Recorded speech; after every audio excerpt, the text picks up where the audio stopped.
Hola, buenos días a todos. Gracias por la asistencia a la conferencia. Bueno, como ya sabéis, dentro del ciclo de conferencias sobre el impacto de la ingeniería civil sobre el territorio, organizado por la Escuela de Caminos, pues hoy tenemos con nosotros a Fernando Zárate, que es profesor de aprovechamientos de los recursos hídricos de la Universidad de La Plata, en Argentina, y es director de la entidad gestora del proyecto de gestión integrada y plan maestro de la cuenca del río Pilcomayo, cofinanciada por la Unión Europea y la Comisión Trinacional de Argentina, Bolivia y Paraguay. Nos hablará sobre la naturaleza y acción humana, en concreto del plan del río Pilcomayo, entre Argentina, Bolivia y Paraguay. Y también este proyecto, como sabéis, está cofinanciado por la Unión Europea. Cedo la palabra a Juan Pedro Martín Vide, que nos hará una presentación más pormenorizada del conferenciante de Fernando Zárate. Al final de la conferencia tendremos un turno de preguntas. Sí, muchas gracias, Mario. Yo quería presentar a Fernando brevemente, porque es él el que tiene que hablar también. Perdón, os agradezco a todos los que habéis venido cuando os invité a venir. Y lo quería presentar diciendo primero un poquito su trayectoria. Sin embargo, de esto no lo sé todo, pero os quiero leer algunas cosas de su trayectoria y luego algunas cosas que sí sé las diré al final. Fernando Zárate, profesor, como ha dicho Mario, de aprovechamientos de recursos hídricos, es investigador en el Instituto Nacional del Agua y Laboratorio del Agua de la Facultad de Ingeniería de la Universidad de La Plata, en Argentina, un poquito al sur de Buenos Aires. Ha sido durante 20 años profesor en materias como mecánica de fluidos y aprovechamiento y gestión de recursos hídricos, y una cosa que me parece destacable, decano, que quiere decir director de la Facultad de Ingeniería de La Plata, que tiene unos 5.000 estudiantes, me decía ahora, más o menos. También ha sido consejero superior de la misma universidad, o sea, una especie de órgano legislativo. En todo eso ha dedicado 9 años. Ha sido director en 2 grandes proyectos de gestión integrada. La palabra gestión integrada saldrá repetidamente y quizá haciendo el paréntesis, es mi pequeño mensaje de que las obras hidráulicas que enseñamos son solo una parte de la realidad. La realidad tiene muchas más partes y a eso se refiere la gestión integrada. Esos 2 grandes proyectos fueron la cuenca del río Salado en la provincia de Buenos Aires, de 170.000 kilómetros cuadrados, como un tercio de España, y 1,5 millones de habitantes, donde había problemas de inundaciones y había que manejar ese excedente hídrico. Esto fue durante 4 años. Y a continuación, del año 2002 al 2008, fue director del proyecto de gestión integrada de la cuenca del río Pilcomayo, financiación europea y 3 países, y ahí es donde, digamos, yo le conocí. Y es un proyecto de gran envergadura, como veréis, que requiere unas capacidades muy especiales para dirigirlo y para entrar con el conocimiento de ingeniero, entrar en muchos aspectos concretos de ese proyecto. Esto es lo que yo conozco, un poquito la biografía o la trayectoria de Fernando, lo que conozco menos. He podido hacer esto gracias a que él me ha informado, pero quiero decir lo que sí conozco, y lo que sí sé es que Fernando es una persona extraordinaria, un gran director del proyecto. Yo he aprendido mucho con él. La foto que está en el anuncio la tomó él desde una avioneta. Nos subimos, pasábamos un calor terrible allí y unos golpes terribles en la avioneta, pero tomamos estas fotos del río Pilcomayo. Y nada más, cedo la palabra entonces a Fernando para que dé la conferencia.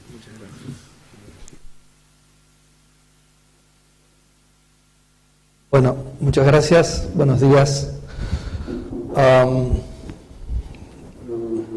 Prefiero hablar de pie y moverme un poco para mantener la atención de ustedes y otro poco para relajar los nervios que siempre va a estar parado al frente de la gente. Un placer estar con ustedes, compartir estas hermosas tierras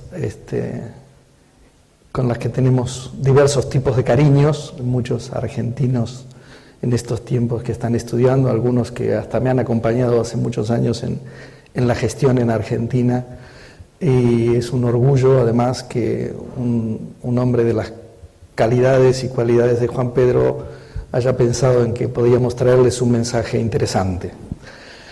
Bien, el proyecto de gestión integrada ha sido un esfuerzo, digamos, asociativo de los tres países. Gestionar una cuenca en común es un proceso de diversos tipos de dificultad que trataremos de ir puntualizando a lo largo de esta exposición. Estamos, digamos, hablando de una posibilidad de generar un nivel adecuado de conocimientos y de experiencias para materializar luego una actuación en el territorio. Muchas veces en los países que se llaman en vías de desarrollo o como se los llame, se pretende hacer una actuación, se pretende hacer una obra, pero la plataforma sobre la que vamos a actuar es muy débil. Y esto lleva a que, bueno, las obras fracasen, y esos son esfuerzos de la sociedad, inversiones que luego no dan las respuestas, y estos ciclos de frustraciones en alguna medida nos han acompañado. Entonces, digamos, cuando los países pretendieron hacer algunas acciones en este diálogo con la Unión, digamos, se planteó la necesidad de ampliar el conocimiento, de tener una experiencia específica sobre el territorio con una visión trinacional que lógicamente debe ser superadora de las visiones de cada país, y a su vez, digamos, haciendo un gran respeto de las diferencias culturales. Allí hay etnias indígenas muy diversas, con historias y lenguas distintas, y con relaciones con la naturaleza y con el medio distintas. Entonces, el esfuerzo por construir algo en común, por generar una plataforma que supere que sus diplomáticos se sienten en una mesa y se digan países hermanos, es un esfuerzo no trivial, es un esfuerzo arduo, amplio, y que tiene que abarcar muchas ramas. Haremos alguna historia de eso ahora.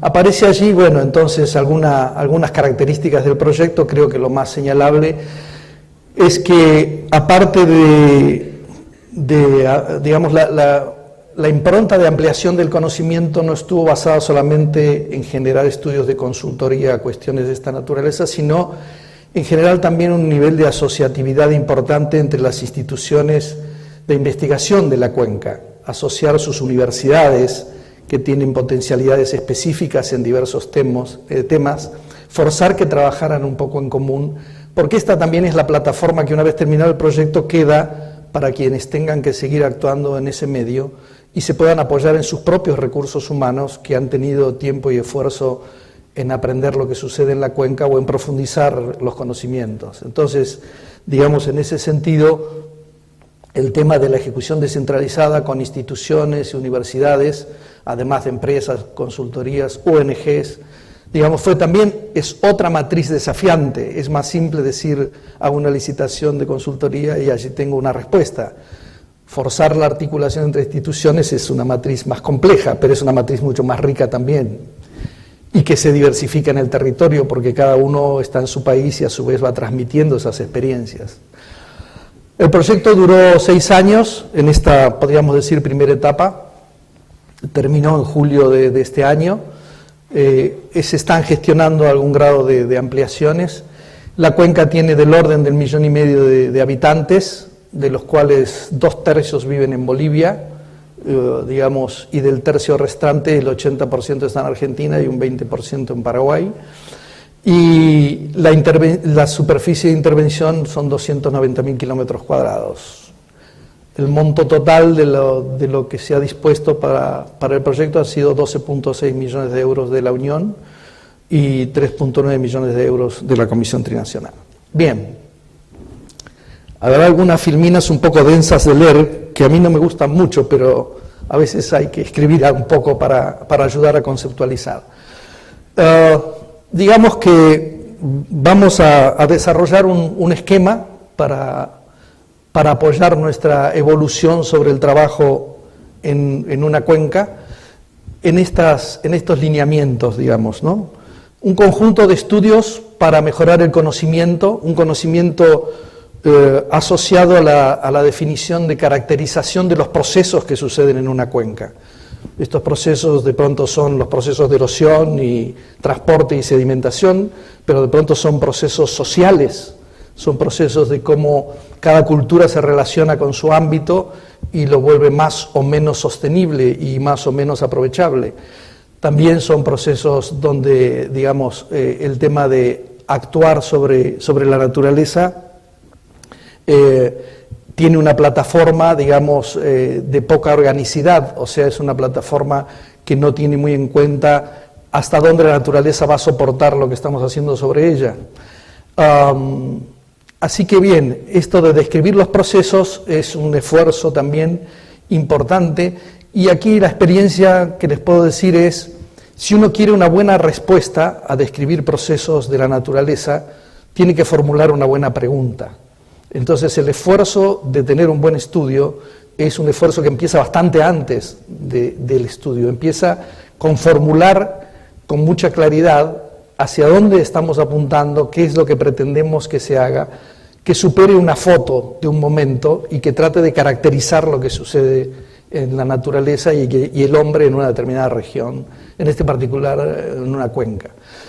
Y una experiencia que, lógicamente, la experiencia humana está allí, existe en el territorio antes que llegues, hay ministerios y direcciones y elementos que están actuando, pero tú como proyecto tienes que insertarte en esa realidad, tienes que generar un espacio, así que la primera experiencia es la dificultad en insertarse en algo que está existiendo, más allá que vengas apoyado por los países, pero esto es también algo que ustedes van a experimentar cuando les toque su acción laboral, y esta inserción, digamos, tiene que ver con desarrollar intervenciones que vayan mostrando hacia dónde vamos y vayan dando unas primeras respuestas, porque, digamos, también es cierto que la comunidad necesita, digamos, cuando uno llega a decir que va a hacer un estudio, las caras se alargan y la gente dice, pero acá ya vinieron muchos antes a decir que hacían un estudio. Estamos esperando que hagan algo allí en ese territorio, a ver cuál va a ser la cosa. Y bueno, entonces uno, digamos, tiene que generar grados de confianza en ese marco, que no es simple. Pero bueno, allí, digamos, está también el decir, el estudio no lo vamos a hacer solamente nosotros, con nuestra visión, por decirlo brutalmente, a ver, occidental y cristiana. Vamos a apoyarnos en su visión cultural, en su conocimiento, en su cosmovisión. Y ese trabajo con la gente, que también es arduo porque tienes que decodificarlo, digamos, en la construcción de una realidad distinta, no está solo la ciencia, que es donde nosotros nos sentimos cómodos, donde la gimnasia y las pesas que hemos levantado en los años de universidad hacen que aquí haya algo que es dinámico. Pero hay otras visiones y hay otras interpretaciones y hay que armonizar esto para actuar, porque si no, no hay apropiación por parte de la gente. Tú vas y haces un lindo puente y la gente dice, está allí el puente, y luego se erosionó y luego se cayó, y porque no era mío, estaba allí el puente, qué sé yo, lo trajo alguien y lo construyó, ¿no? Claro, no es que vamos a hacer una enorme apropiación de todo lo que hacemos porque es un poco teórico, pero digo, necesitamos que la gente esté entendiendo lo que hacemos, esté diciendo, eso está entre mis prioridades, esto está entre mis demandas, me va a satisfacer tales cosas, pero hágalo de tal manera porque mire que cuando crece el río aquella zona tiene muchos problemas, ¿no? Y si voy y miro un rato y saco mis imágenes y qué sé yo, de pronto hay cosas de estas que no están. Entonces solo en la relación con la gente las aprendes, las entiendes, y eso hace muchas veces que nuestros cronogramas de actuación en la naturaleza sean poco ciertos, ¿no? Uno hace un plan y dice ingenierilmente, pongo tantos recursos humanos y hago así, y llego a esta meta. Y sí, pero la gente y las cosas se digieren de otra manera, entonces cuesta cumplir también plazos en ese sentido. Cuando más incorporas a los actores de la realidad, más lento se avanza, quizás se avanza más sólido. Bueno, entonces, digamos, fuera de esto, de la experiencia territorial y los estudios, necesitamos una institucionalidad. Claro, en los países más avanzados de pronto la institucionalidad está más existente. ¿Qué es la institucionalidad? Y es la organización del Estado y de los particulares para articularse y entenderse y confiarse. En el fondo es un poco esto. ¿Quién tiene la autoridad para intervenir en tal cosa? Y cómo está asociada su visión a la multiplicidad de temáticas que inciden en algo como una cuenca, ¿no? El agua y los recursos naturales asociados pues son de una gran diversidad. Por esto la gestión se llama integrada, porque tiende a integrar, ¿no? Pone allí y adhiere y suma, integra también el territorio, integra la geografía, no solamente integra los conocimientos. Entonces, digamos, para que esto suceda, tiene que haber unas herramientas administrativas e institucionales, de gobierno, de organización, que hagan que eso se pueda luego ejecutar, que eso tenga sostenibilidad, que haya una organización de los actores para que sean respetados, para que tengan interlocución, para que ocupen ese espacio, para que sean priorizadas sus demandas. Y estas cosas no siempre están organizadas, es más, en general están bastante desorganizadas. Así que este es un trabajo que cuando empezó el proyecto lo único que teníamos era una autoridad de aplicación, que era la Comisión Trinacional. Y los actores en la cuenca pues hacían como podían. No es que hemos perfeccionado enormemente, pero algo hemos conseguido, les voy a contar qué. Y por otro lado, un elemento, digamos ahora de tipo trinacional, que genere unas actuaciones, que gerencie esas actuaciones, que gerencie el diálogo, que apoye el desarrollo de la educación en un cierto perfil, en un cierto entendimiento, que es, digamos, que el empoderamiento de la gente sobre las actuaciones que va a hacer el Estado debe ser creciente, porque es la forma en que el Estado responde a las demandas y necesidades. Si no las resolvemos entre técnicos en una mesa de 8, y aquello es muy difícil que sea sostenible, y es muy difícil que inclusive tenga priorizado lo que la gente está esperando en una determinada región. Y finalmente, sobre la plataforma de estos estudios, experiencias e institucionalidad, es razonable entonces planificar cómo se va a actuar en el tiempo, hacer lo que se llamaría un plan maestro, una herramienta de gestión de largo plazo. Bien. Lentísimo voy, pero así soy. Bueno, aquí lo dibujamos de vuelta en una cierta pirámide allí para entender que solamente se puede planificar si tienes las bases del edificio, si no estás haciendo cosas en el aire, digamos, ¿no? Que de pronto son bonitas y nos convencen y nos dan placer hacerlas, pero de pronto tienen muy poco arraigo y van a tener poca sostenibilidad. Allí está la cuenca del Pilcomayo dentro de América del Sur, digamos, es una cuenca, digamos, definida a nivel del territorio de Bolivia por los Andes. Estamos allí en 5.000 metros de altura, en sus nacientes, una amplia región semiárida del orden de 7,5 millones de kilómetros, 7,5 millones de hectáreas, 75.000 kilómetros cuadrados. Es un territorio, digamos, arduo y áspero para vivir, y que tiene unas características de suelos y de componentes que lo hacen erosionable, que lo hacen difícil de trabajar, y donde el agua es la vida. Entonces, la actuación con el agua, digamos, se vuelve fundamental. Hay una cultura ancestral del trabajo con el agua muy importante, porque, digamos, que tengas vida significa que tengas agua, y los sedimentos de los ríos y los pequeños valles son los lugares donde la vida se puede expresar. Cuando empiezas a subir un poco a los 3.000, 3.500 metros, pues ahí es muy árido todo y muy seco todo, y entonces la gente tiende a concentrarse, como siempre ha pasado, alrededor del agua. Aquí se ve también un cambio en las características de la cuenca, digamos, ¿no? Esta zona verde es realmente verde en la naturaleza, o sea, no es un falso color, por decirlo, y esto viene cruzando transversalmente la cuenca, que, digamos, abarca en este sentido zonas, digamos, del sur de Brasil, Paraguay, Bolivia y una parte importante de Argentina, en los que se llaman los bosques de altura o yungas, ¿no? Esta es una zona de mucha más precipitación, mucho más verde y mucho más joven. Es lo que se llama también el subandino, o sea, los Andes en sus alturas hasta 2.000 metros están en estos tramos, y aquí tienes una serranía que viene a ser el final de nuestro arrugue hasta llegar a la planicie que será este gran Chaco enorme, digamos, abordado. El Chaco también se desarrolla en sentido transversal, pero bueno, abordado por los territorios de Bolivia, Argentina y Paraguay en esta macrorregión.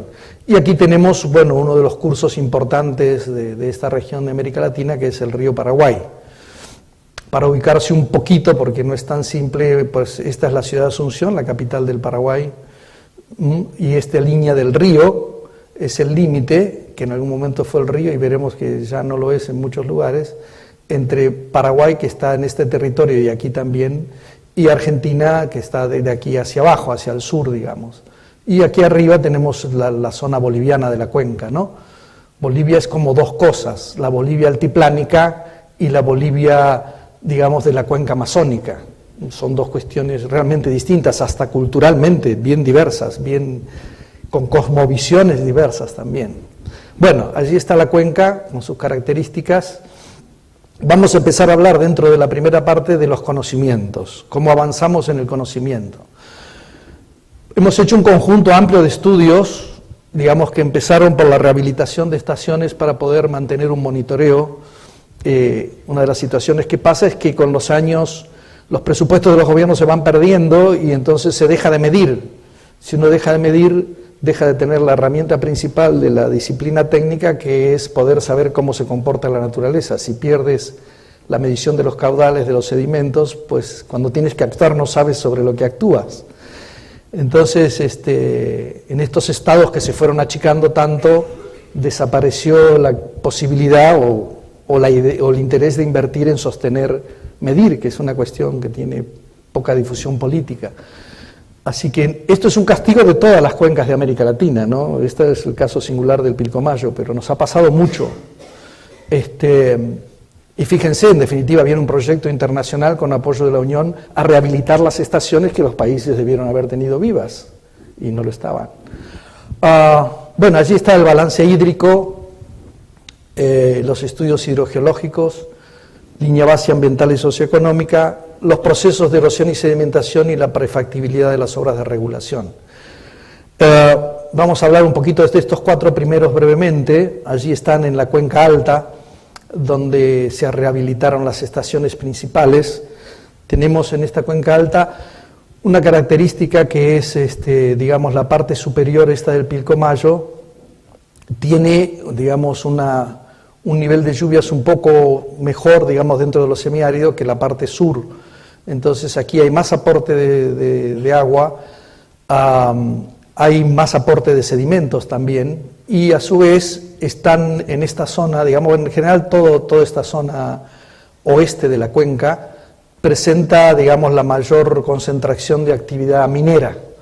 Bolivia tiene una actividad minera ancestral, digamos, desde los incas, muy incentivada luego de la colonización, digamos, y bueno, Potosí llegó en el 1700 tanto, no me recuerdo qué años, a tener más poblaciones que París. O sea, tenía más población que París, fue la ciudad más poblada del planeta por unos años. ¿Y por qué? Porque está el Cerro Rico, de donde se sacaba la plata. Entonces allí había una densidad de gente haciendo esta explotación, ¿no? Y bueno, cuando uno hace minería, digamos, si no es cuidadoso, hace un nivel de impacto muy importante. Y la cuenca, vamos a ver que ha tenido esto y todavía lo tiene, ¿no? Allí vivo e impactándola. La cuenca del sur es una cuenca más seca, digamos. Igualmente, digamos, todas tienen suelos superficiales de piritas y, digamos, rocas muy degradables. Las lluvias están concentradas en 3 meses de verano y, por lo tanto, digamos, toda la acción del clima durante el invierno, los climas de altura tienen una amplitud térmica muy grande, esa amplitud térmica va degradando la roca, el suelo, y entonces las primeras lluvias tienen un arrastre enorme de sedimentos y nos da un río con unas capacidades de transporte que está entre los 10 más importantes del mundo. Bien, instalar estaciones allí es complicado, hay que estar allí arriba en la montaña, y hemos rehabilitado de 2 formas.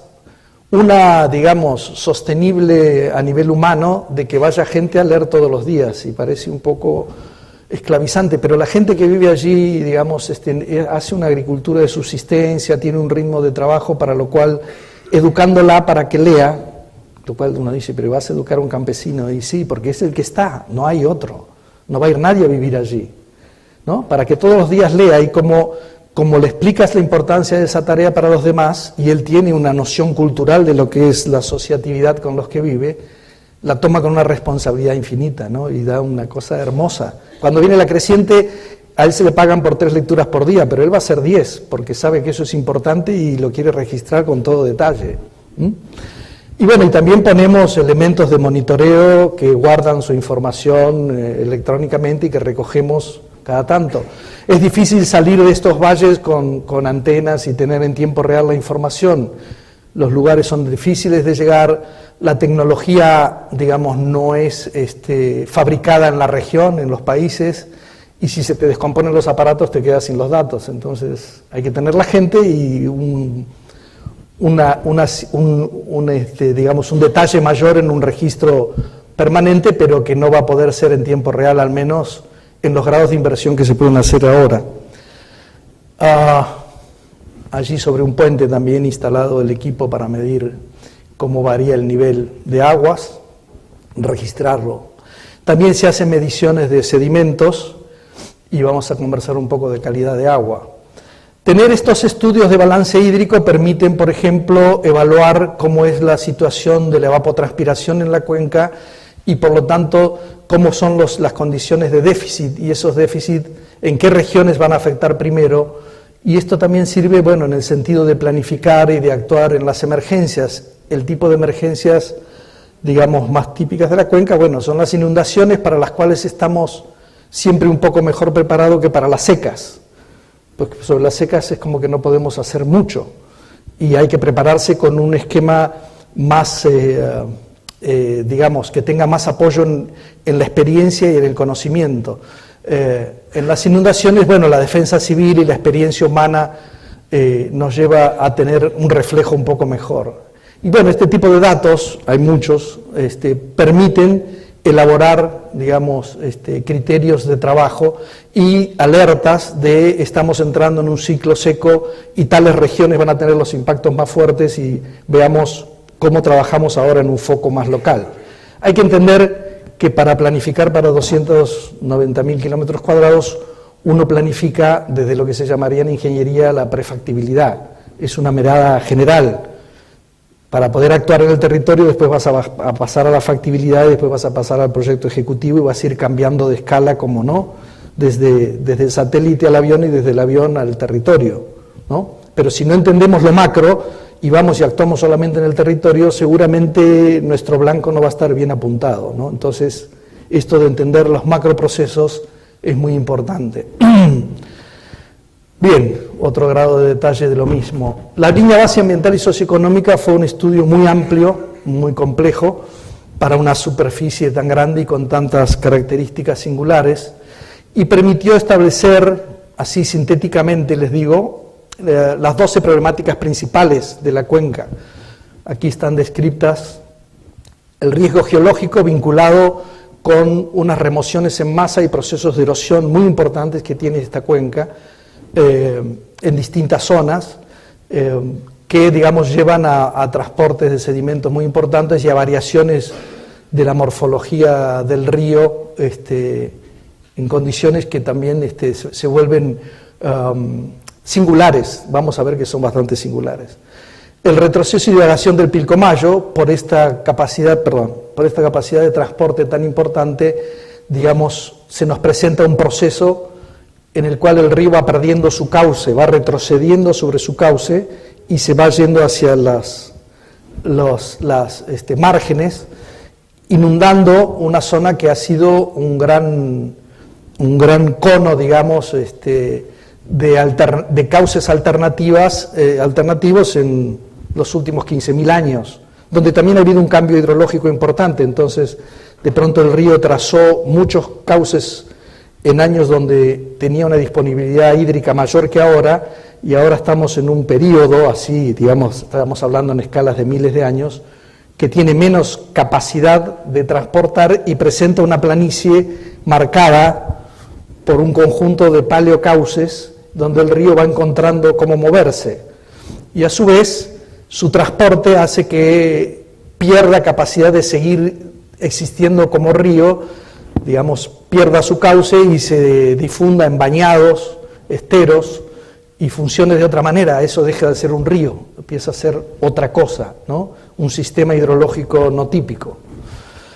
La contaminación del agua, hablábamos de la minería y vamos a ver un poquito más. La degradación por pasivos ambientales vinculados a la minería y a los hidrocarburos.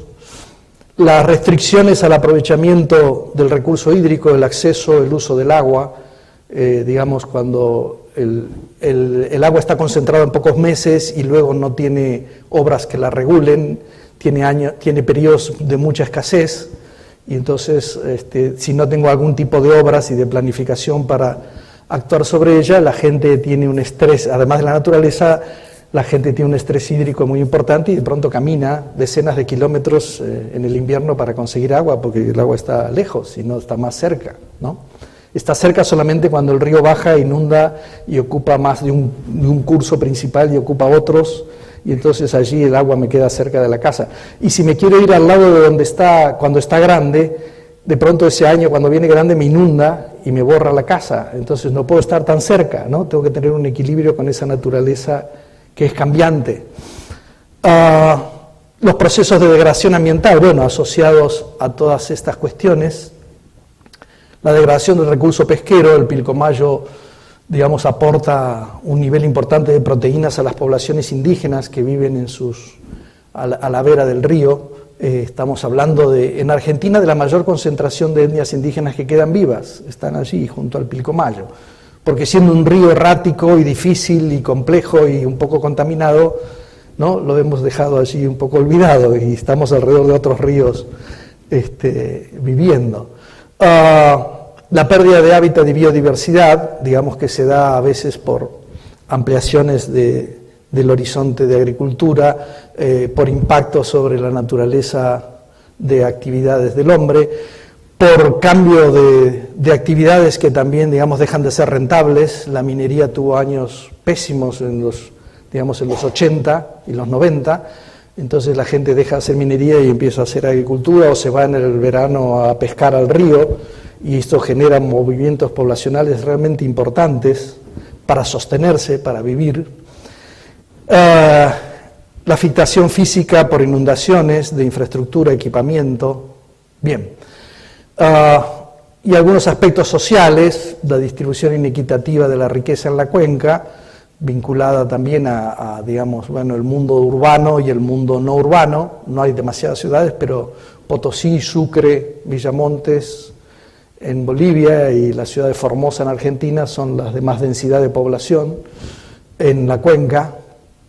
Y después hay una gran distribución en el territorio de la gente y, bueno, según las actividades que se puedan desarrollar, digamos, y esta poca previsibilidad de la naturaleza, se vuelve difícil la sostenibilidad de las personas, ¿no? La desarticulación social y el abandono de prácticas y tradiciones culturales a que lleva a estas migraciones y demás, y el deterioro de la calidad de vida, que, bueno, es un condicionante, digamos, es como una síntesis de todos los anteriores, ¿no? Entonces, bueno, la línea base, digamos, en base a caracterizar procesos y fenómenos, determinó todas estas cuestiones. Cada una de ellas es un capítulo de un amplio informe que también les voy a dejar con Juan Pedro por si tienen interés en dedicar tiempo a eso en algún momento. Es un buen nivel de información, es un nivel técnico importante el que se ha puesto allí. Hablemos un rato de las características de la contaminación. La zona minera que hablábamos antes, potosina, digamos, es una vocación del departamento de Potosí hacer minería, ¿no?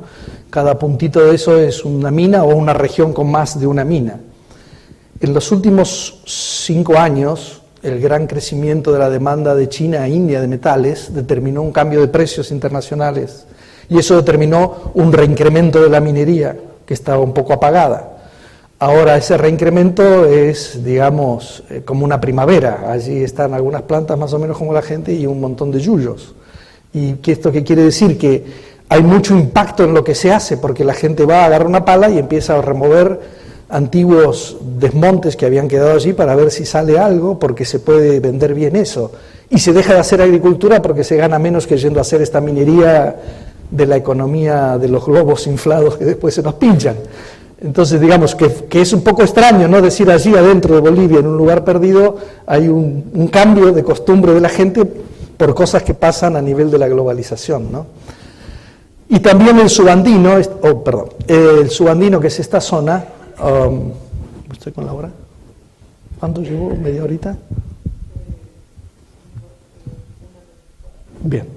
Entonces, el subandino, que es donde tenemos la región hidrocarburífera, Bolivia tiene depósitos de gas muy importantes a nivel mundial y también tiene petróleo en esta zona.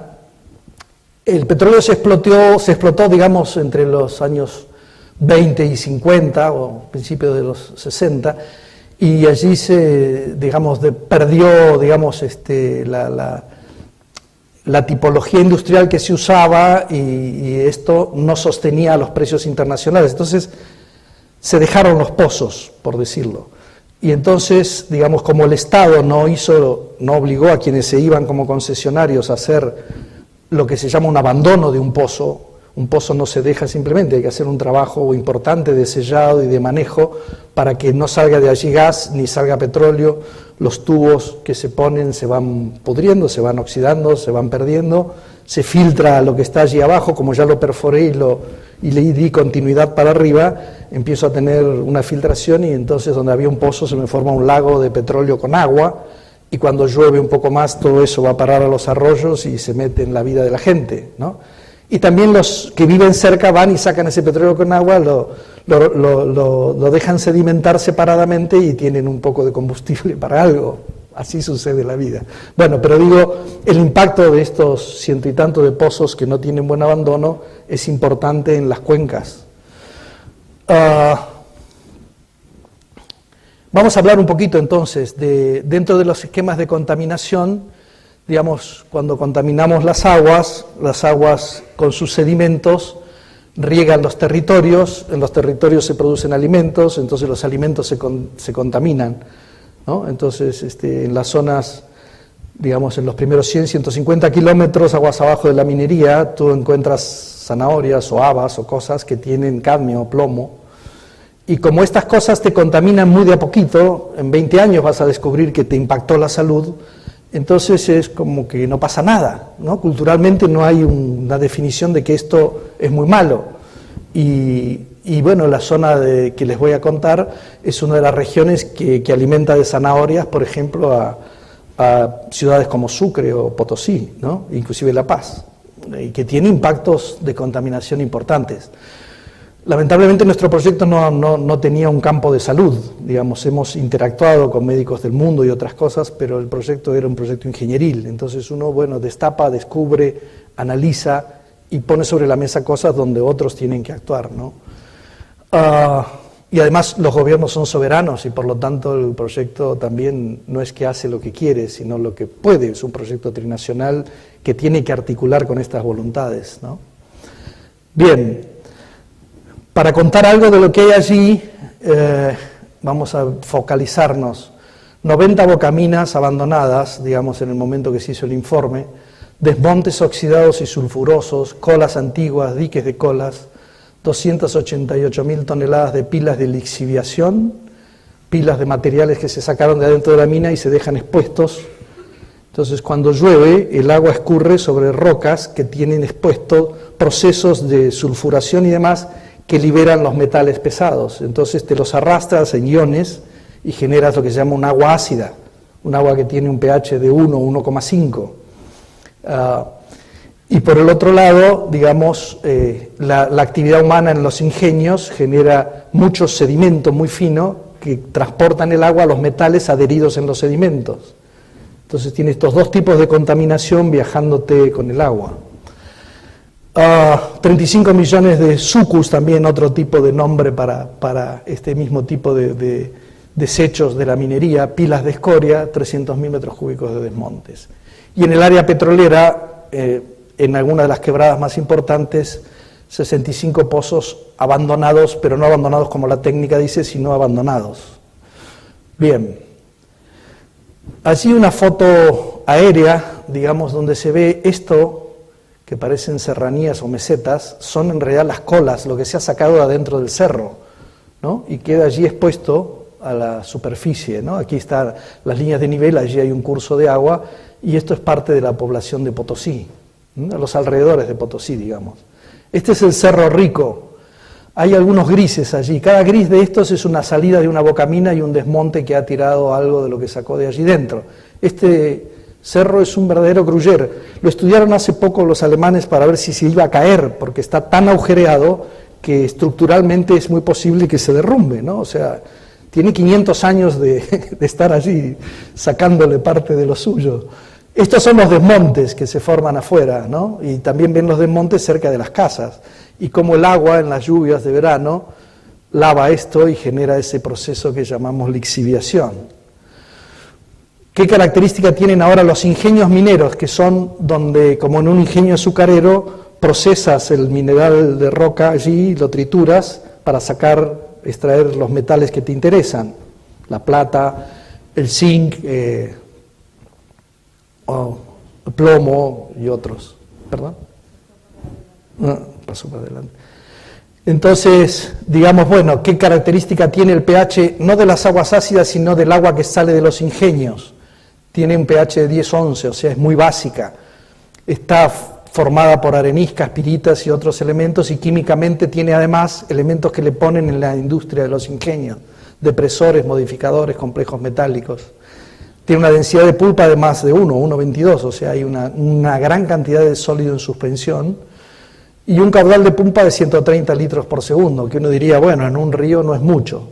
Claro, en los inviernos el Pilcomayo puede tener 10 metros cúbicos por segundo, y 100 litros en 10 metros cúbicos ya empieza a ser un número, ¿no? 10 metros cúbicos son 10.000 litros, ¿no? Entonces 100 litros es 100 en 10.000, ¿no? Es 1 en 100, algo así. O sea, tienes el 1% de lo que está escurriendo es lo que está saliendo de los ingenios. Y eso es una capacidad de contaminación enorme, gigantesca.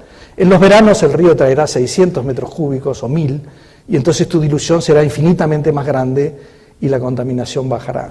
Bien.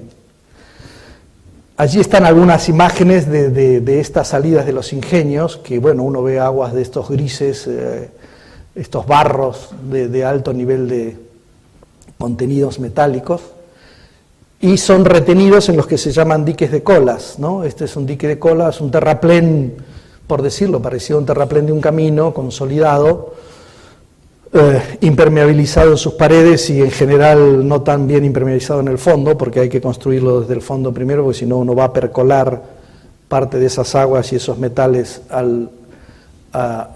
los substratos inferiores.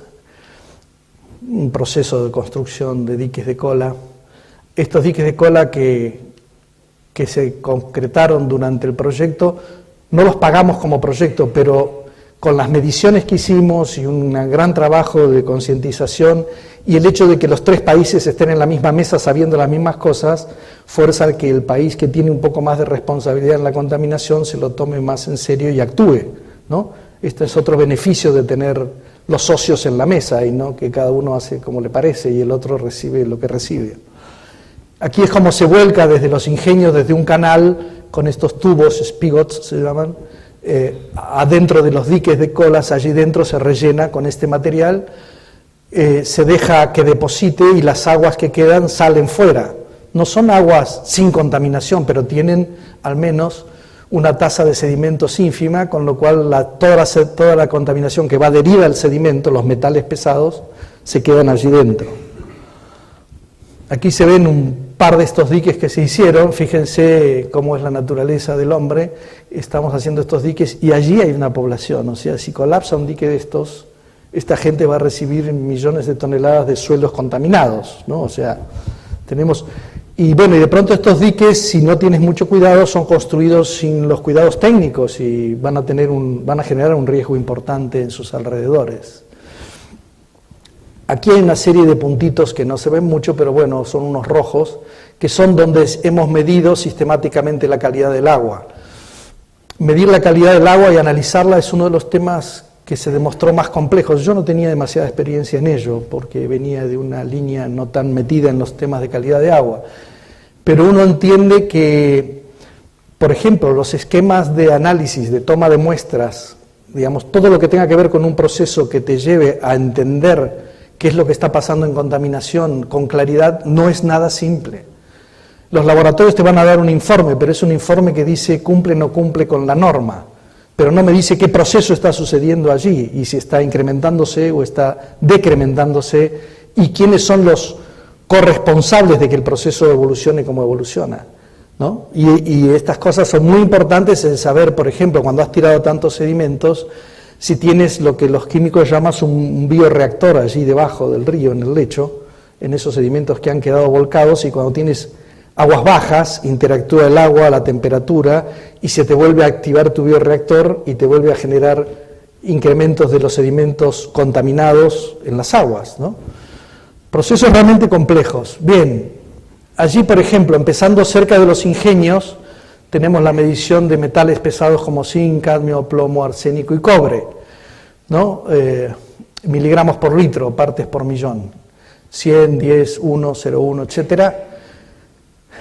Normas son las normas de la guía de la Organización Mundial de la Salud y unas normas de Bolivia, en este caso, que fijan para cada uno de estos metales pesados lo que es aceptable, digamos, por un lado para la salud humana y por otro para otros usos en riego, en animales o la sostenibilidad de humedales, que serían las exigencias más altas. Y aquí está el nivel basal, que es lo que tienes cuando no has puesto un ingenio, o sea, aguas arriba de los ingenios, las aguas que escurren por allí, ¿cómo están? Y bueno, están en estos niveles de contaminación. Y bueno, si pones un nivel medio, por decir algo, 0,01 tienes aquí, por 10, por 100, por 1000, ¿no? O sea, tu nivel de contaminación es 1000 veces lo que la naturaleza tiene por sí misma. ¿Sí? ¿Se entendió lo que dije? ¿Sí? ¿No? Bueno, entonces, digamos, no tener... Esto era un momento previo a la colocación de los primeros diques de cola grandes allí alrededor de Potosí, ¿no? Y estas cosas son tan impactantes, ¿no?, que demuestran que, bueno, no puedes sostener poblaciones con estos niveles de contaminación allí, ¿no? Pero bueno, hasta que no se demuestra, es como que hay un sujeto tácito, se sabe que eso sucede, pero no es tan impactante como cuando pones los números y dices, estás 10, 100 veces, 1000 veces por encima de tu norma, no puedes mantener esto, ¿no? Con el agua del Pilcomayo se riega. Esta es una zona del Alto Pilcomayo en una época de invierno donde el río tiene esta poquita agua y tienes aquí un valle de inundación que utilizarán las crecientes de verano. O sea, aquí hay ahora 5 metros cúbicos a lo mejor y va a haber 800, 700, ¿no? Esa variación se va a dar con las lluvias de verano. Por eso el cauce es tan amplio.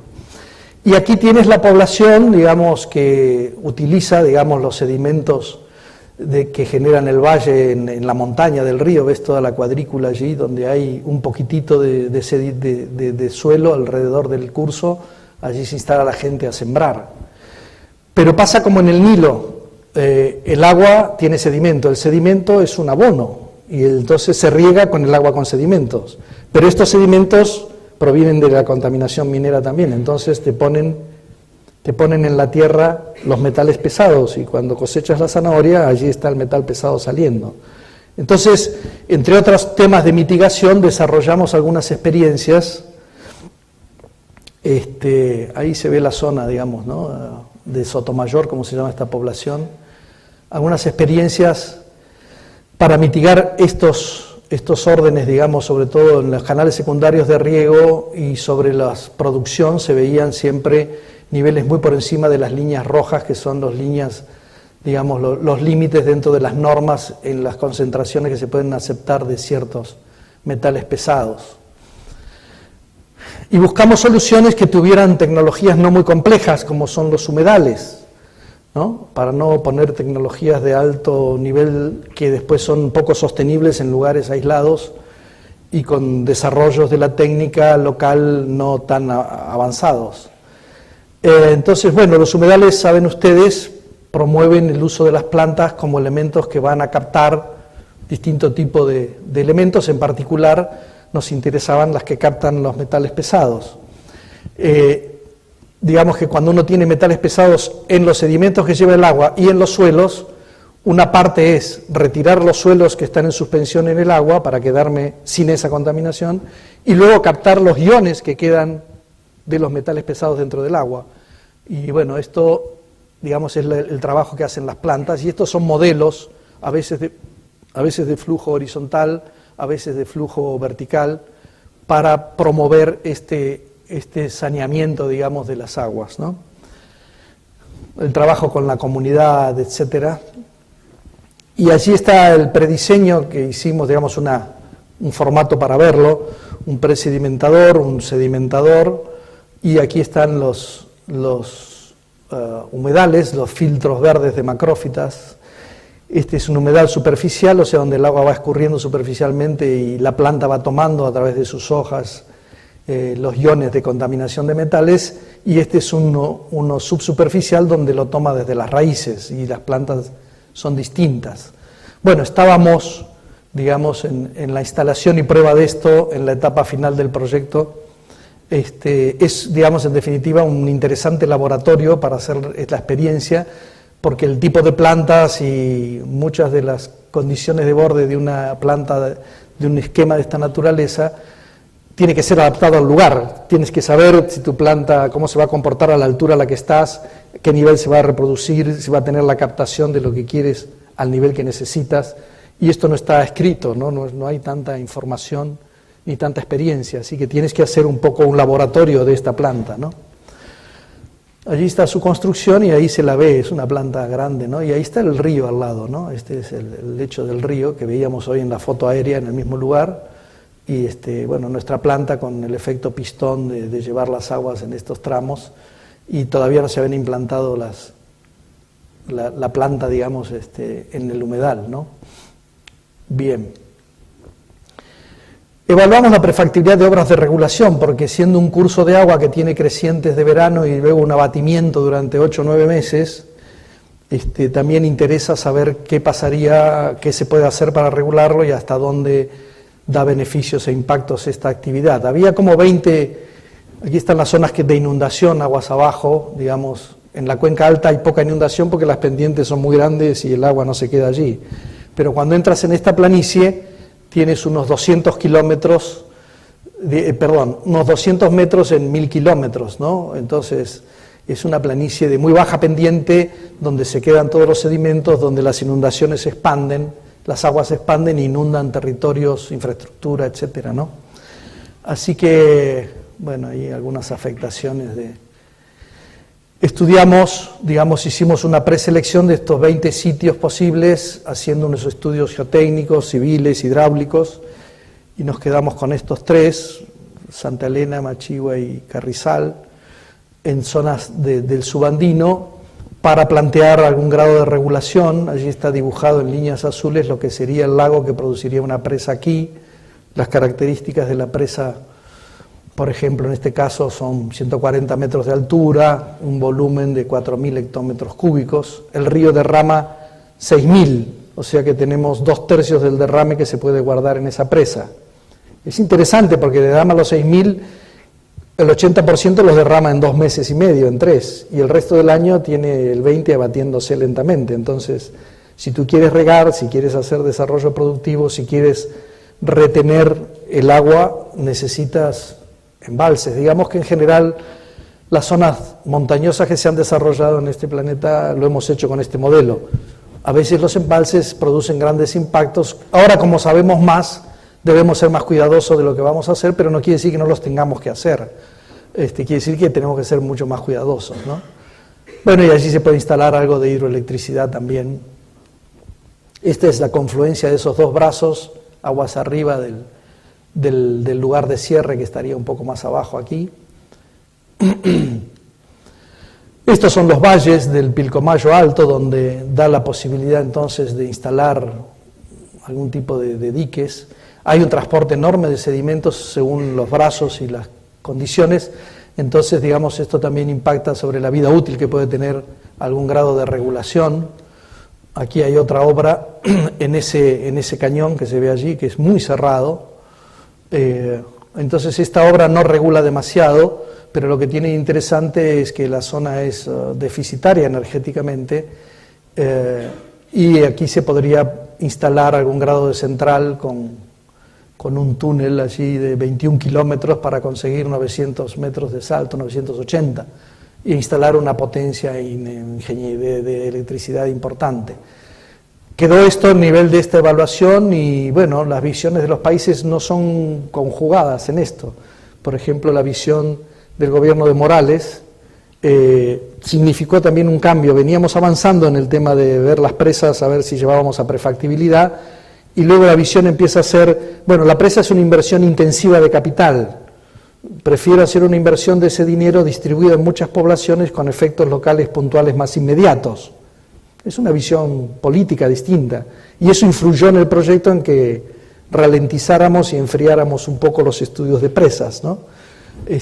Para decir que tampoco, por decirlo así, lo que el cliente pide es permanente en el tiempo. Uno tiene que también ver que de pronto va a tener alguna derivada y tener que actuar en consecuencia. Los procesos de erosión y sedimentación. Aquí tenemos, bueno, el río Pilcomayo transporta, digamos, unos, decíamos, 6.000 hectómetros cúbicos a la planicie inferior por año como valor medio, 6.000 hectómetros cúbicos, 6.000 millones de metros cúbicos, ¿no?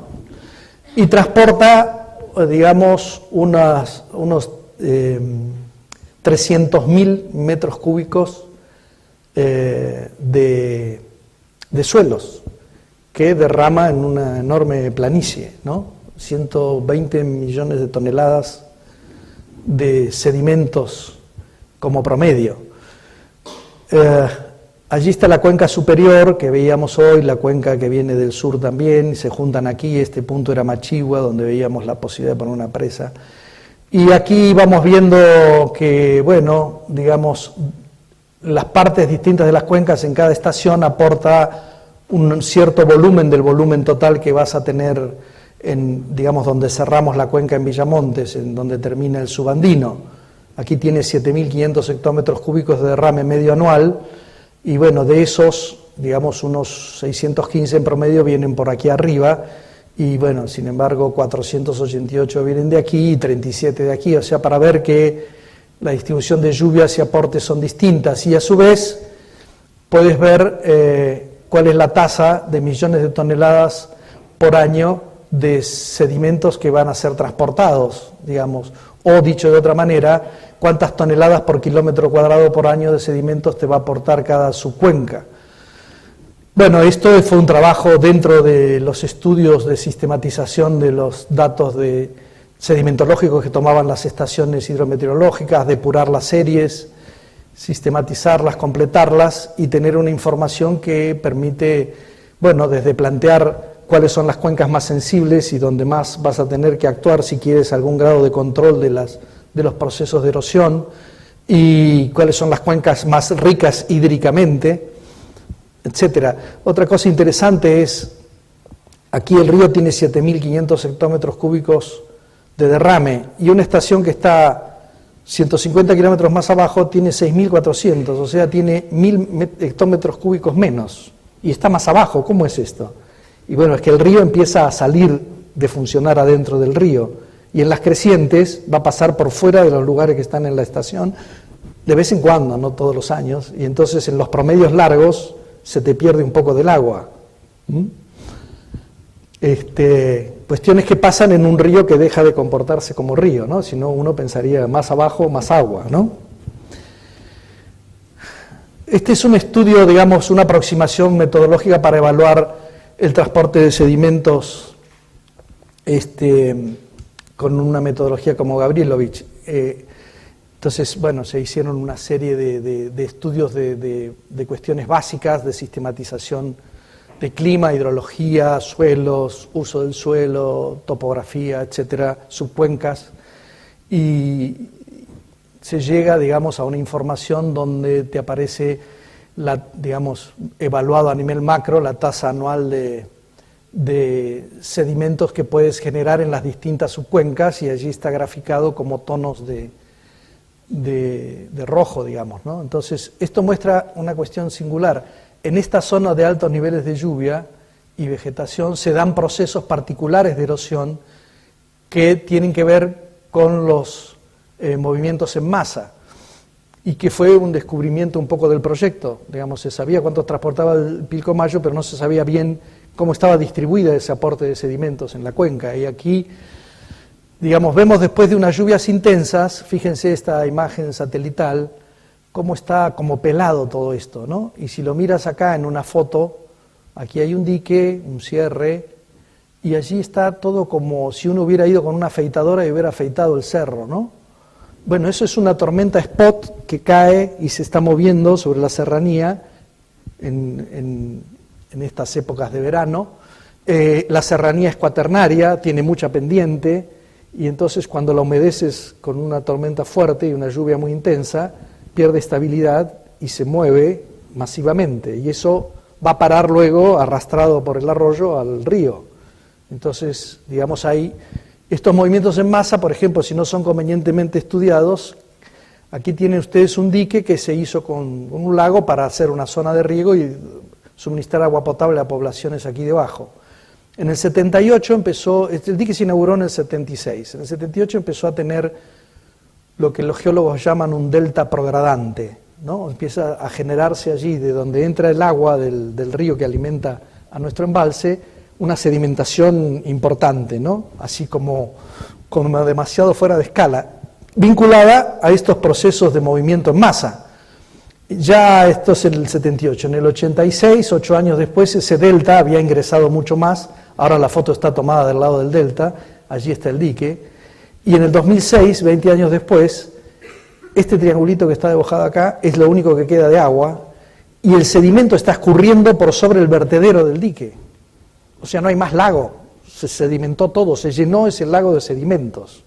Este es un arroyo, digamos, un río cercano al Pilcomayo, en la misma zona que les mostraba recién, que tenía esta alta sensibilidad. Ese río está por aquí, no es de la cuenca del Pilcomayo, pero está aquí, ¿no? Entonces, digamos, toda esta zona tiene esa misma característica de generar unas tasas de sedimentación enormes. ¿Y qué le pasa al río? Y bueno, el río, si lo miras en un proceso desde 1905 hasta 1990, ¿no?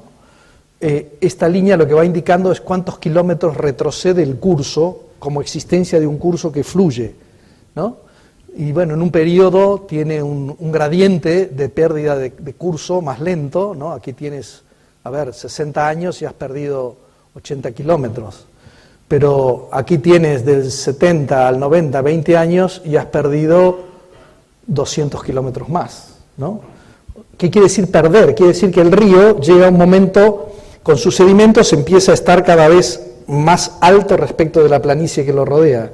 En una inundación, en una creciente, va a superar esas barrancas que está como autogenerando, colgándose allí en el medio, y va a desbordar hacia uno de los lados, ¿no? Y entonces el curso retrocedió hasta ese punto, un poco más, pasando los años, va a retroceder un poco más, y así sucesivamente vas perdiendo el río. En los años 90, digamos, este era el antiguo Pilcomayo, que ya no estaba más, era el límite entre Paraguay y Argentina, ahora son hitos puestos allí, monolitos que dicen por dónde pasa la línea, y entonces los países hicieron unos canales para que no retrocediera más el río, y asegurar que el agua llegara a su territorio, porque este retroceso, ¿qué hace? Hace que el río se vuelva aleatorio. Entonces tú como país, si el río eligió ir hacia una margen, te vas a quedar sin río y el otro va a tener todo el río. Y si regabas, si estaba tu gente y dependía de esa agua, pues no la tienes más. Y 2 o 3 o 5 años después está al revés. Entonces esto es uno de los intereses mayores por los cuales la Unión Europea apoyó este proyecto. La posibilidad de conflictividad alrededor del agua, la conflictividad entre países, que en algún momento en los fines de los 80 por allí, tuvimos con Paraguay algunas divisiones de ejército de los dos lados del río, ¿no? Y el problema es un problema de dinámica fluvial muy compleja, y bueno, si lo dejamos en manos de los políticos, seguro que no le van a pegar al blanco, ¿no? O sea, le van a pegar al blanco, pero con armas, no con técnica. Bien, entonces, digamos, estos canales, ¿qué sucede? Tú cuando haces un canal, distribuyes el agua, como bien nos explicó Juan Pedro, cuando distribuyes el agua, pues tienes menos capacidad de transporte de sedimento que si tienes el flujo concentrado en uno solo. y esto lo que genera es que la tendencia a la sedimentación de cada brazo sea mayor que la tendencia a la sedimentación del curso único. Y además el que se queda con el agua se queda con el sedimento. Entonces tu canal, si no trabajas todos los años para mantenerlo, lo pierdes, se te sedimenta, se te atarquina y no tienes más el agua, se taponará y el río irá hacia el otro lado. Y bueno, aquí ven, por ejemplo, una prueba de un canal que se hizo por unos años, habrá funcionado más o menos, luego fracasó y ahora se intenta uno nuevo, ¿no? Y este intento tiene que estar hecho en una zona donde la pendiente, que es la clave para que te ingrese agua, sea suficientemente buena como para que este escurrimiento no se tape a los 2 o 3 kilómetros, sino que tengas 30, 40 kilómetros de canal hasta que llegues a una zona de depresión donde se te genere un bañado y te quede el agua en tu territorio. Y para cuando, en este momento que Paraguay hizo este canal, que fue hace 2 años, el río ya entraba completo a la Argentina como río, ¿no? Ahora veamos un poquito. Esto es en el 74, el río Pilcomayo. En el 92 se hacen los canales, están funcionando los dos, el territorio de los dos países. En el 98 ya el canal paraguayo está seco, sedimentado, y el agua viene por aquí.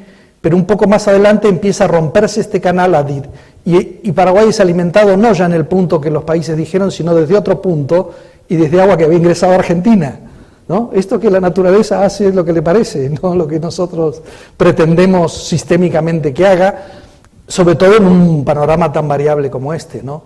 Entonces, bueno, ¿qué sucede allí? Bueno, sucede que el río trae una cantidad importantísima de sedimentos y que además está en una zona donde este bosque de alisos, que se cría con una velocidad espantosa, digamos, y con una densidad de plantas muy altas, cada creciente lo erosiona y coloca las plantas dentro del lecho y son arrastradas hasta donde ya la pendiente no te da más y te formará un gigantesco dique.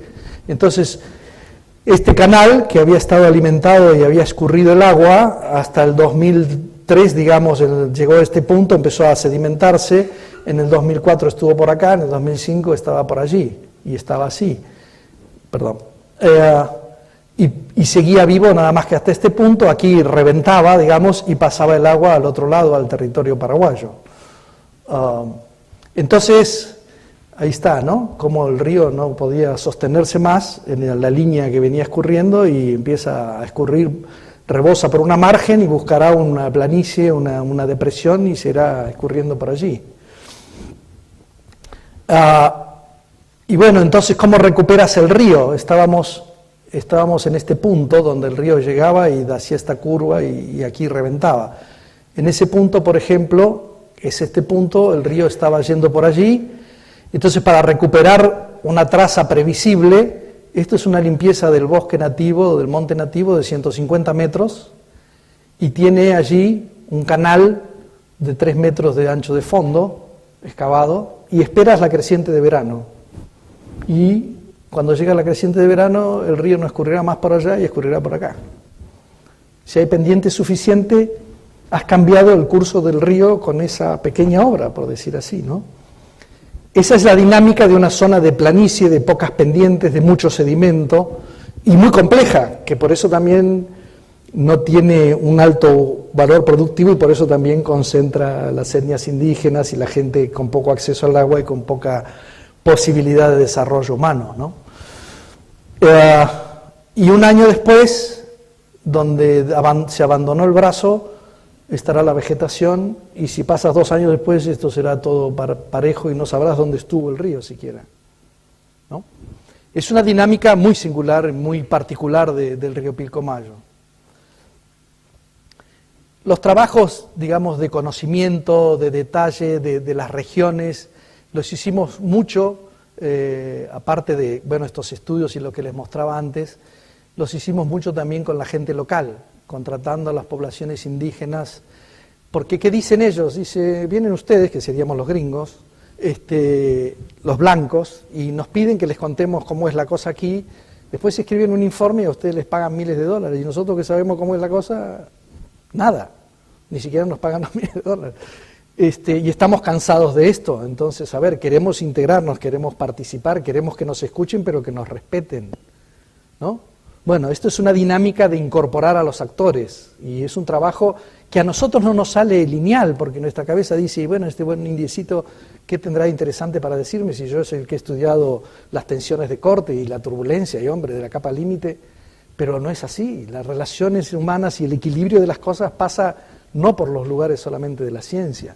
Y la ingeniería cada vez más se hace en acuerdo con el actor que está en el lugar donde vas a hacer la acción.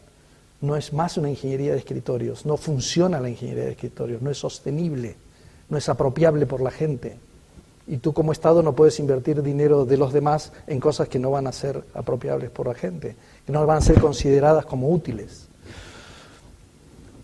Un planteo que hemos hecho para sacarle estrés a esta zona del río divagante, del río que está de un lado y del otro, y que hemos analizado con la expertía de Juan Pedro, es, digamos, mantener un tramo del río con una actuación sobre el territorio para que no retroceda, como ha pasado en estos años, que ustedes vieron que el retroceso en los 90 paró allí y no retrocedió más.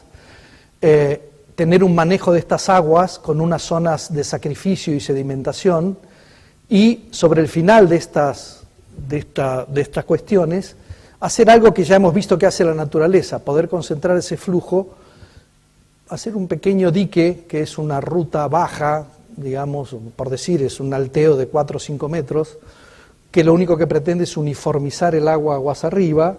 Estamos hablando en una situación que tiene a lo mejor 70, 80 kilómetros hacia atrás, nuestro lago tendría 15, 20, dependiendo de la pendiente de este tramo, y allí colocar unas obras que aseguren que puedes repartir las aguas entre los dos países, una vez que has manejado la mayor complejidad que es el sedimento. Y ese sedimento vas a tener que seguirlo manejando cada año, volviendo a hacer canales y volviendo a dejar que sedimente en alguna parte para luego distribuir.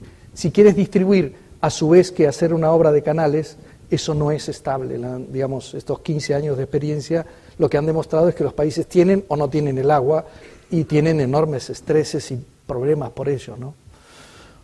Bien, digo, y en ese conocimiento de describir esto hay mucho de lo ancestral, hay mucho de lo que nos contaron y de lo que nos dijeron las poblaciones locales, de qué había hecho el río, por dónde iba, por dónde no iba, dónde recrecía su fondo, por qué él pesca, porque él recoge miel allí, porque cosecha el algarrobo y porque conoce, ¿no? Y eso lo tienes que valorar y lo tienes que poner en tu técnica, ¿no? Así que bueno, este fue el camino, digamos, del conocimiento. Vamos a ver un poquito el camino de la experiencia en algunas acciones. Digamos que cuando estás haciendo un proyecto de este tipo, la Unión Europea llama visibilidad. Estás haciendo un proyecto para planificar, pero tienes que tener una visibilidad con la gente tiene que entender qué es lo que pretendes hacer porque estás haciendo algunas acciones piloto y tienes tu modo de hacerlos y tienes tu forma de relacionarte con la gente y generas lo que es el capital más importante cuando tienes que actuar, que es la confianza. Y la confianza es un proceso, no es una cosa que le miras la cara el primer día a alguien y le confías. Es un proceso de que tienes un discurso y cómo actúas con tu discurso y todo aquello, ¿no? ¿Cómo estamos con la hora? Ni 20, bueno, vamos bien, no nada más. Hay distintas acciones en un territorio de 29 millones de hectáreas, una población dispersa. Es difícil actuar desde una unidad que gestiona este proyecto. Así que, y son distintas las demandas, entonces, bueno, abordamos temas como el acceso al agua, la mejora de vertientes, construcción de tajamares, cosecha de agua, que les voy a mostrar algo bien interesante, las galerías filtrantes. De pronto vas al curso y en el curso superficial, en los arroyos de montaña, en pendiente, es como que no hay agua. Ahora, si tú haces un pozo, allí está el agua y además está escurriendo, ¿no? Entonces, en lugar de pensar en un dique, de pronto haces una galería que tome el agua subsuperficial y la conduces por un canal que aflorará en la margen y te dará agua en los periodos donde casi no tienes agua. Y esto lo sabe la gente. Nosotros, bueno, digamos, implementamos una técnica de hacer una galería que se sostenga más en el tiempo, que tenga menos problemas de derrumbes o de cosas así, digamos que las obras más elementales que se hacen allí, pero digamos, estábamos materializando su experiencia. Y ellos saben bien cómo se comporta la naturaleza en cada lugar, ¿no? Este es un bien muy importante a capitalizar desde la ingeniería. El abrevado para el ganado, hay cabras, llamas, ovejas y vacas según el lugar de la cuenca en el que estés, ¿no? Chanchos. El riego regulado, el riego es digamos, todavía es muy ancestral, es todo un riego de inundación, y donde las obritas de toma sobre el río son muy precarias y se hacen con palos, piedras y cosas que cada año el río romperá y cada año volverás a hacer. ¿Por qué? Porque sabes que si haces una de hormigón es muy posible que la creciente dentro de los próximos 25 años la rompa y no vas a tener el dinero para hacer otra.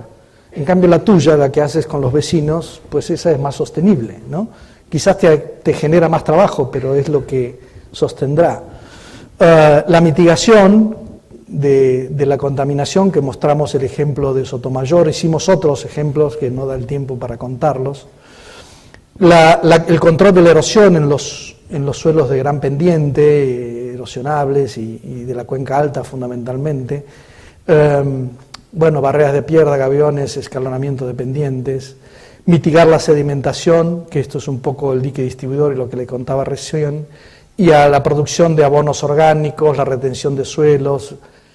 Como había problemáticas serias de la pérdida de peces en el río, porque se instalaron sistemas de trampas muy depredadores que no dejan a los mayores reproductores mantenerse vivos, sino que se los extrae y se los come. Entonces, cuando haces esto sistemáticamente, el río pierde su capacidad de biorecuperación. Y además, ¿qué sucede? Resulta que el pez se desarrolla abajo en los bañados y luego migra, ¿no? Entonces, en los años que son hidrológicamente pobres, tus bañados se desarticulan y no puede migrar. Entonces la pesca es mala. Pero si además has consumido mucho, es peor porque no hay quien se reproduzca, no hay suficiente reproducción, no hay peces con gónadas suficientemente desarrolladas para migrar a desovar. Así que hicimos algunas piletas, no para reemplazar la práctica del río de la gente, sino para que cuando está muy mala la pesca, tengas algún lugar donde ir a recabar tu proteína y comerte tus peces que has estado engordando.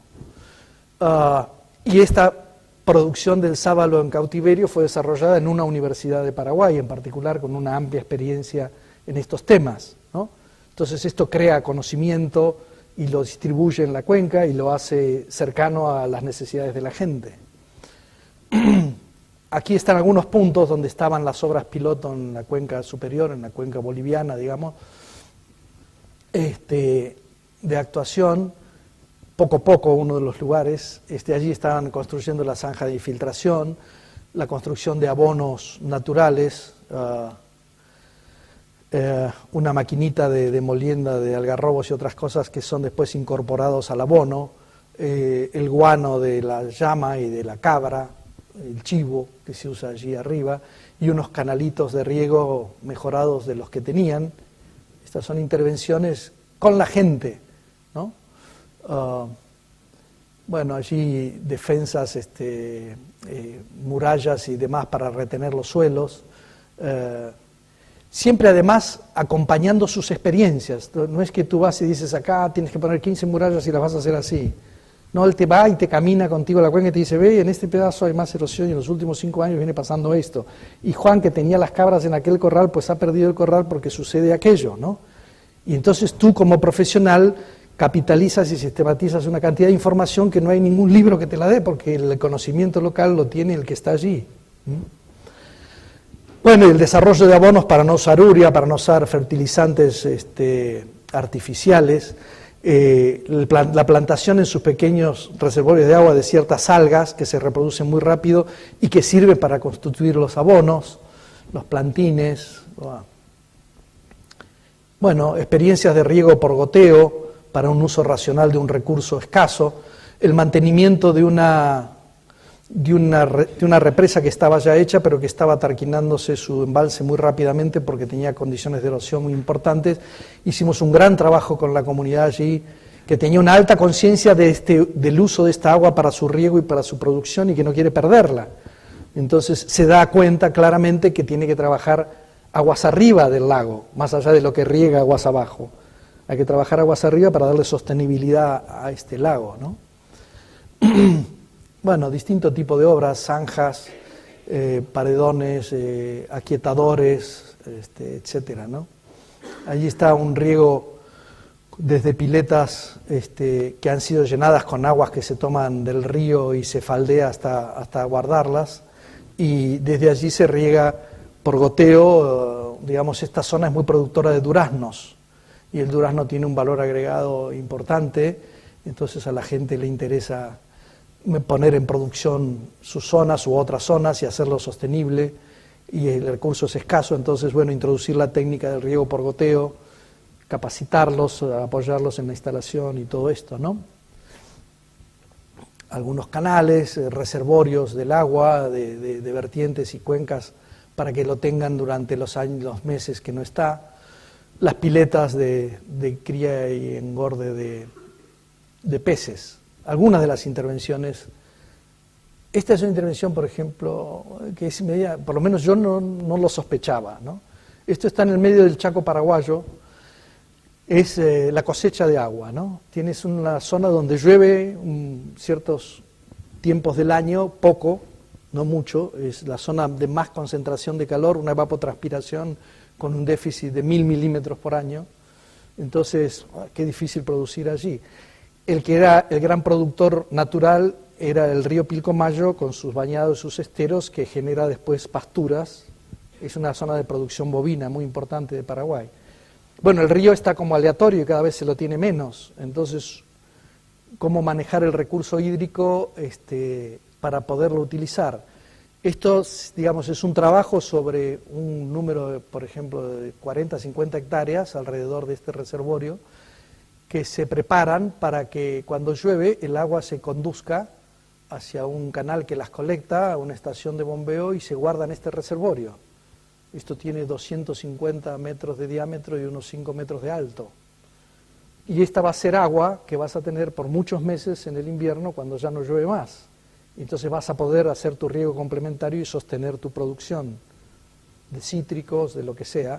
Y la edafología de la zona es riquísima, o sea, el suelo del Chaco es un suelo muy fértil, pero claro, tiene muy poca agua y es muy sensible a ser contaminado, ¿no? En algunas imágenes se ve que hay zonas que han sido, digamos, intervenidas para la producción durante muchos años y que ya tienen características de desertificación, ¿no? O sea que hay que ser cuidadoso en intervenir en zonas semiáridas, ¿no? Son muy sensibles. Bueno, hablamos del conocimiento y de la experiencia, un poquito de lo institucional, charlaremos ahora, 5 minutos. Digamos, la institucionalidad tiene distintos modelos, vamos a representarlos así. Digamos, dentro de la institucionalidad tienes el que es la autoridad de la cuenca, el que es el ejecutor de las políticas de la autoridad, que en general es una institución de tipo técnico, y, digamos, tienes una instancia de los actores de la cuenca que puedes tú, por ejemplo, informarles, que sería el nivel de participación más light de todos. Este sistema se llama reglamentado. ¿Por qué? Porque, bueno, es del Estado y es de arriba hacia abajo, quien dice qué se hace, dónde se hace, cómo se hace, este es el que lo implementa, y a la gente se le cuenta lo que se va a hacer, más o menos, digamos, ¿no? Esto es bastante difundido, incluso en Europa, ¿no? O sea, no es que todos los modelos son altamente participativos. La matriz anglosajona es bastante de este perfil, ¿no? Francia, España son los países que tienen un modelo más participativo que este, ¿no? Pero Inglaterra, Alemania, Holanda está en el medio. Este sería un modelo totalmente participativo, donde tienes unas instancias de diálogo y una articulación permanente entre la autoridad, la participación desde la negociación de lo que vas a planificar hacer, de los actores de la cuenca, y tu brazo, digamos, de actuación, educación y comunicación, que sería lo que se llama una agencia de cuenca, ¿no? La autoridad, los actores, que serían un comité de cuenca, y la agencia de la cuenca, ¿no? Estas tres cosas, digamos, son la institucionalidad. Cuando empezamos el proyecto, voy a volver un poquito para atrás, lo único que teníamos vivo era la autoridad de aplicación, que era la agencia trinacional. No había organización de actores de la cuenca a nivel trinacional, ni niveles de consulta, etcétera, y no había agencia de cuenca. Entonces es muy difícil sostener un proyecto y una actuación si no tienes esta institucionalidad desarrollada. De pronto de un Estado la institucionalidad está, pero también es difícil porque una de las cosas que da un cierto desorden administrativo es tener muchas instituciones que tienen poder sobre el mismo tema. Entonces tú tienes las áreas de recursos hídricos, el Ministerio de Obras Públicas, el Ministerio del Ambiente, en los Ministerios del Interior, en las Cancillerías, y cuando algo está en mucha gente, pues no está en nadie, y cuando hay que actuar no se sabe quién se hace responsable de qué. Y ese es un espacio gris que es usado para que de pronto se impacte a la naturaleza y no haya nadie que le ponga el límite. Y esto sucede muy sistemáticamente cuando la organización del Estado y el músculo democrático, por decirlo, no es suficientemente bueno. Uno copia los ravioles de la democracia, pero el relleno adentro no es tan así. Y este ejercicio es un ejercicio sistémico para crecer. Así que bueno, este fue un acento muy importante en el apoyo de la Unión Europea para llegar a que se necesitaba una organización de los actores, su representación y la negociación con ellos, ¿no?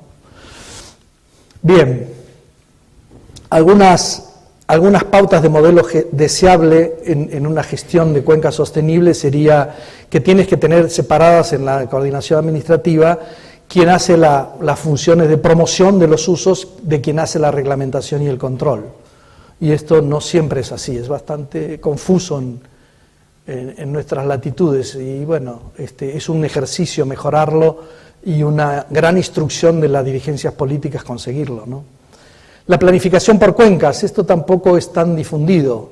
A veces se prefiere una planificación por espacios definidos por los límites políticos, de departamentos, de provincias o de lo que sea, ¿no? La planificación por cuencas es una planificación donde el recurso y su escurrimiento es el que define cómo se va a planificar. Y esto, digamos, parece darle bastante más sostenibilidad al tema. Lo que sucede es que, como no respeta los límites políticos, requiere muchos más acuerdos y trabajos institucionales, ¿no? Los comités de coordinación, los comités de cuenca, la participación de los usuarios, de los actores, que puede ser desde deliberante, que sería que vota un presupuesto. Esto es, por ejemplo, claramente el caso de Francia, en alguna medida en España, en algunas cuencas, según sé, o pueden ser simplemente consultivos, donde vas y te da un parecer, pero no tiene el poder sobre lo que vas a actuar como Estado, ¿no? Y estos son ejercicios que hay que realizarlos, como decíamos antes, para pensar en la sostenibilidad. La sostenibilidad viene mucho también de tener una institucionalidad fuerte, ¿no?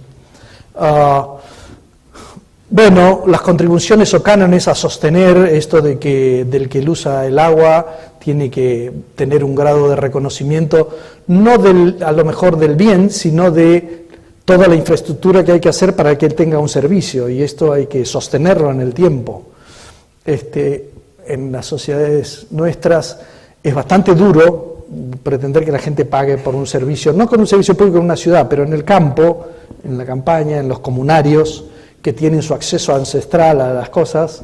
Cuando empiezas a hacer algunas obras y pides esto, hay que hacerlo con mucha prudencia y ver qué es sostenible para la gente, ¿no? Estos cánones tienen que ser muy gradualmente introducidos y tienen que estar muy en equilibrio con lo que se hace, ¿no? Y las agencias de cuenca, que bueno, son estos brazos técnicos, financieros, sociales, si se quiere, porque tienen que tener capacidades de educación y de comunicación importantes, ¿no? Cuando tenemos un poco todos estos roles, apoyamos nuestra gestión de cuenca mucho más establemente, ¿no? Y vamos a tener resultados mejores. Aquí está un poco un cuadro comparativo de cómo estaban estas distintas características de la gestión de la cuenca en los distintos países de América Latina. En un informe que le dejo a Juan Pedro van a encontrarlo también para Europa, pero como sé que es largo no me da el tiempo de contarlo. Y bueno, Argentina, Bolivia y Paraguay eran los tres países que intervenían en la trinacional para ver si planifican por cuencas o no, si lo tienen en proyecto pero no lo ejercitan, ¿no? Entonces fíjense que son pocos los países, México y Brasil, Chile un poco, los que hacen cierta tipología de actuaciones que, digamos, tienen que ver un poco con un enfoque más moderno, más actual y basado más en lo que el conocimiento y la gestión nos ha enseñado. Todavía hay muchos no en estas planillas, ¿no? Muchos no quiere decir mucha ejecución por el Estado sin preguntarle mucho a nadie. Esto es lo que quiere decir que haya muchos no. Y allí, bueno, un poco desde el enfoque reglamentado hasta el enfoque participativo, qué países, digamos, están dónde, ¿no? Esto es lo que se implementó para el Pilcomayo. Hoy en día el Comité de Coordinación Trinacional es un elemento vivo que ha quedado al final del proyecto funcionando, y la Agencia de Cuenca está instalada. O sea que respecto de cuando empezamos, la institucionalidad creció mucho. Habrán visto que el conocimiento creció mucho, que la experiencia se realizó, y finalmente, bueno, aquí está cómo están organizados los comités, etcétera, un poco singular esto. La Agencia de Cuenca, ¿qué roles tiene? Es un observatorio de la cuenca que mira, mide, vuelca, sistematiza la información, apoya las emergencias, etcétera. Aquí gestiona, evalúa, digamos, hace un poco el papel de moderador de los usos más impactantes, acompaña el desarrollo de proyectos, y este papel es la comunicación, la educación, etcétera, ¿no? La que se ha implementado la agencia tiene inicialmente estos papeles porque, bueno, es como todos los países van avanzando de a poco en saber que tienen que comprometerse a una cosa, poner el dinero y sostenerla en el tiempo, ¿no? Es una digestión lenta, es como esto de la vaca, ¿no? Un poco en el estómago, un poco en la boca y va masticando hasta que penetra, ¿no? No es fácil. Entonces, bueno, un poco todo lo de arriba está más o menos cumplido, y la planificación es lo que, digamos, evolucionó pero no se terminó. ¿Por qué? Porque el proyecto tardó 2 años en ponerse en marcha, por una serie de complejidades que tienen siempre este tipo de proyectos, pero sí hicimos una matriz de alta participación social en el desarrollo de la planificación, en el apoyo al diagnóstico. Digamos, fue un ejercicio muy importante esto del Plan Maestro desde el punto de vista técnico, estudios, experiencias, línea de base, qué sé yo, pero la participación de los actores y su visión. Para asegurar esto tienes que decodificar lo que has escrito técnicamente para que sea entendible por la gente, y la gente te diga qué siente y qué piensa de la síntesis que te da tus estudios y tus evaluaciones, para ver cómo orientar las actuaciones en el terreno, ¿no? Pues parece, porque hay que hacerlo, y porque es la sostenibilidad, es como debemos hacer las cosas. Es más complejo, pero yo tengo la experiencia de que debe ser así, y bueno, hay políticas de muchos países que ya lo hacen, ¿no? Esta síntesis de las problemáticas tiene, bueno, la identificación de las cuestiones de la línea base, los estudios que les he mostrado y las experiencias, y de aquí salió una formulación técnica y participativa para este plan maestro, la consulta a nivel participativo a todos sectores productivos, organizaciones de base, los comunarios, los productores agropecuarios de Paraguay y de Argentina, algunos productores agrícolas, los comunarios de Bolivia, las ONGs e instituciones, digamos, de distinto nivel del Estado, para llegar a una síntesis de lo participativo. Y con esta síntesis técnica y participativa, digamos, se llegó a la versión muy preliminar del plan maestro. Allí ha quedado ahora la Agencia de Cuenca en darle el paso siguiente a terminar de definirlo, este plan, ¿no? Bueno, esto es la metodología, los árboles de problemas y de objetivos, que son una metodología interesante para el pensamiento plural de cómo terminar de ver las interacciones.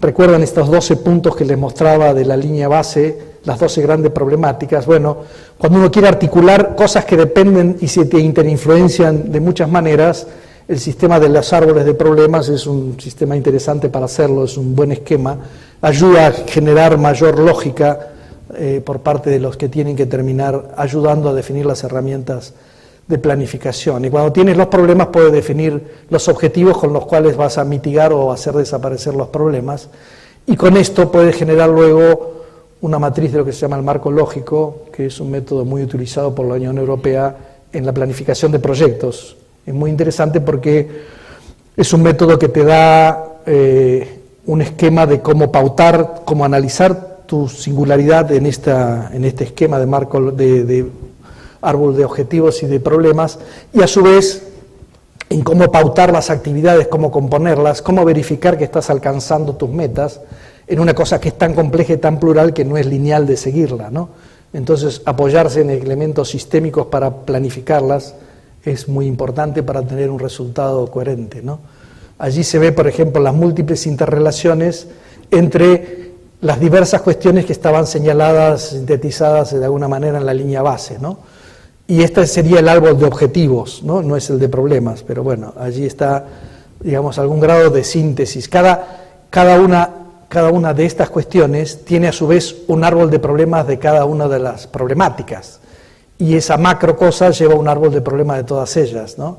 Y con esa digestión puedes empezar a decir, para conseguir mis objetivos necesito alcanzar estos resultados y necesito hacer estas actividades, y cómo se solapan y se complementan, ¿no? Es un esquema un poco complejo, pero quizás en la trinacionalidad y en la amplitud del territorio. Pero cualquier proyecto, digamos, es un ejercicio bueno hacerlo, ¿no? Y después, bueno, con esto definirás proyectos que tendrán estos esquemas, programas y finalmente un plan maestro. Así que bueno, la planificación no quedó en verde, quedó en amarillo porque no la terminamos del todo. Muchas gracias por vuestro tiempo.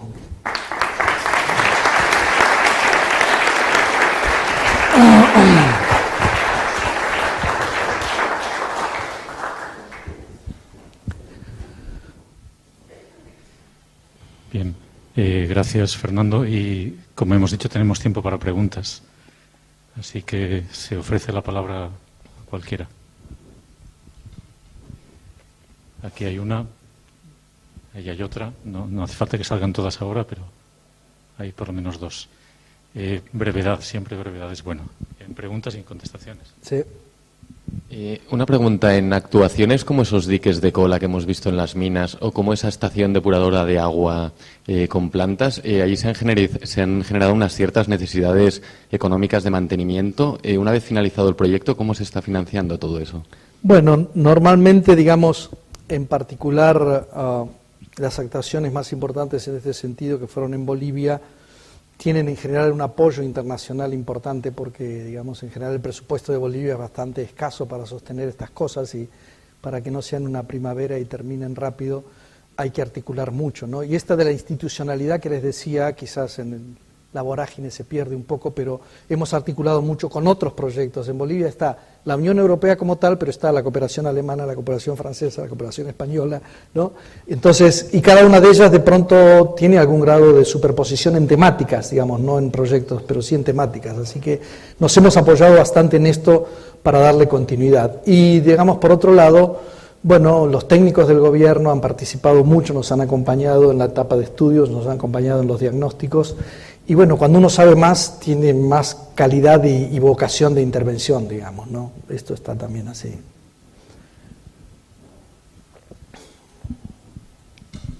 No sé si la cuenca esta acaba en el embalse de Yacyretá. No, el Yacyretá está sobre el río Paraná. Es un río, digamos, a ver, es un río muy importante. Por decirte, el módulo del Pilcomayo es 200 metros cúbicos por segundo. El módulo del Paraná en el Yacyretá es 12.000 metros cúbicos por segundo. Es una cuenca enorme.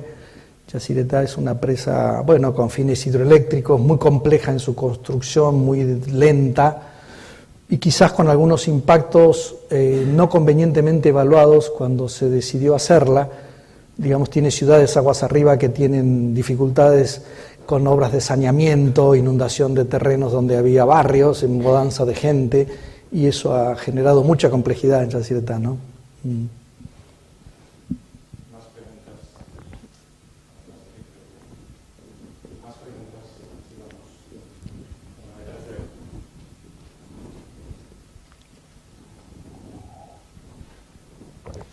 Sí, yo quería preguntar, el aumento del ritmo del retroceso del río, ¿a qué es debido? Digamos, esa es una pregunta que en realidad no tenemos todavía cerrada una respuesta. Lo que sí es posible, que digamos aparece a través de algún... Digamos, a ver, para tener una buena respuesta tiene que tener unas buenas mediciones. Por ejemplo, cómo se han incrementado las tormentas spot sobre el subandino, sobre esta zona más húmeda, en los últimos 50 años, ¿no? Con esto de un poco el cambio climático, las intensificaciones de las tormentas, la tropicalización de estos climas. No te puedo decir de seguro que es eso porque no hay suficientes estaciones climáticas en la región y uno no puede decirlo a través de medidas. Lo que sí se ve es que el efecto es cada vez más importante porque había allí, por ejemplo, tuberías de oleoductos y gasoductos que estaban puestos de pronto, algunos de ellos hacía muchos años, décadas, 40, 50 años, y en los últimos 15 empezaron a tener impactos de tener grandes movimientos en masa en los arroyos que atraviesan y a tener impactos de dificultades, de roturas, etcétera, que no eran históricos, digamos, ¿no? Entonces, bueno, hay como una intensificación de las tormentas locales en esa región y, bueno, digamos, no sé decirte bien a qué está asociado, probablemente tenga estas causas, pero no lo sabemos. ¿La frontera entre Argentina y Paraguay fue estable durante muchos años? Bueno, digamos, a ver, el río, digamos, tiene allí a ver si conseguimos un lugar bien hacia atrás que nos diga algo.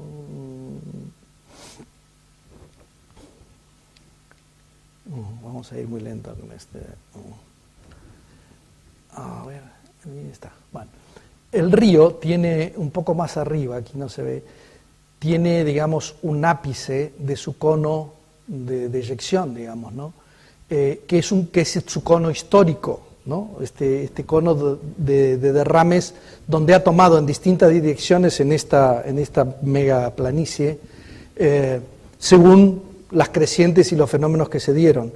Entonces, digamos, toda esta zona tiene un conjunto de paleocauces que han sido ocupados por el río, inclusive este de más abajo es una vinculación del Pilcomayo con el Bermejo, que está 300 kilómetros más abajo y corre paralelo a él, ¿no? Es otra cuenca allí. Y entonces digo, este retroceso del río, históricamente, la migración de este ápice, nos dicen los geólogos y geomorfólogos, que ha estado transcurriendo en los siglos aquí, ¿no? Tampoco pudimos hacer estudios, bueno, digamos, de una historia geológica reciente de 500 años o cosas así como para decir qué ha sucedido allí con las capas sedimentarias que muestren esto, ¿no? Pero, bueno, había evidencias sí, geológicas y geomorfológicas como para hacer estas teorías. Y alrededor de esas también están algunos estudios de investigadores de la NASA que muestran cómo funcionan estos conos de inestabilidad, digamos, de los ríos que tienen deltas internos, que tienen estos sistemas donde no están desembocando en ningún otro curso, sino que están entrando en una planicie y empiezan a generar estos sistemas de 4 brazos, 2 brazos, 1 brazo, retroceso, avance, ¿no? Y es un ciclo. También no pudimos definir si este ciclo tiene 100 años, 500 o cuántos, ¿no? Pero estamos allí dentro de esa problemática.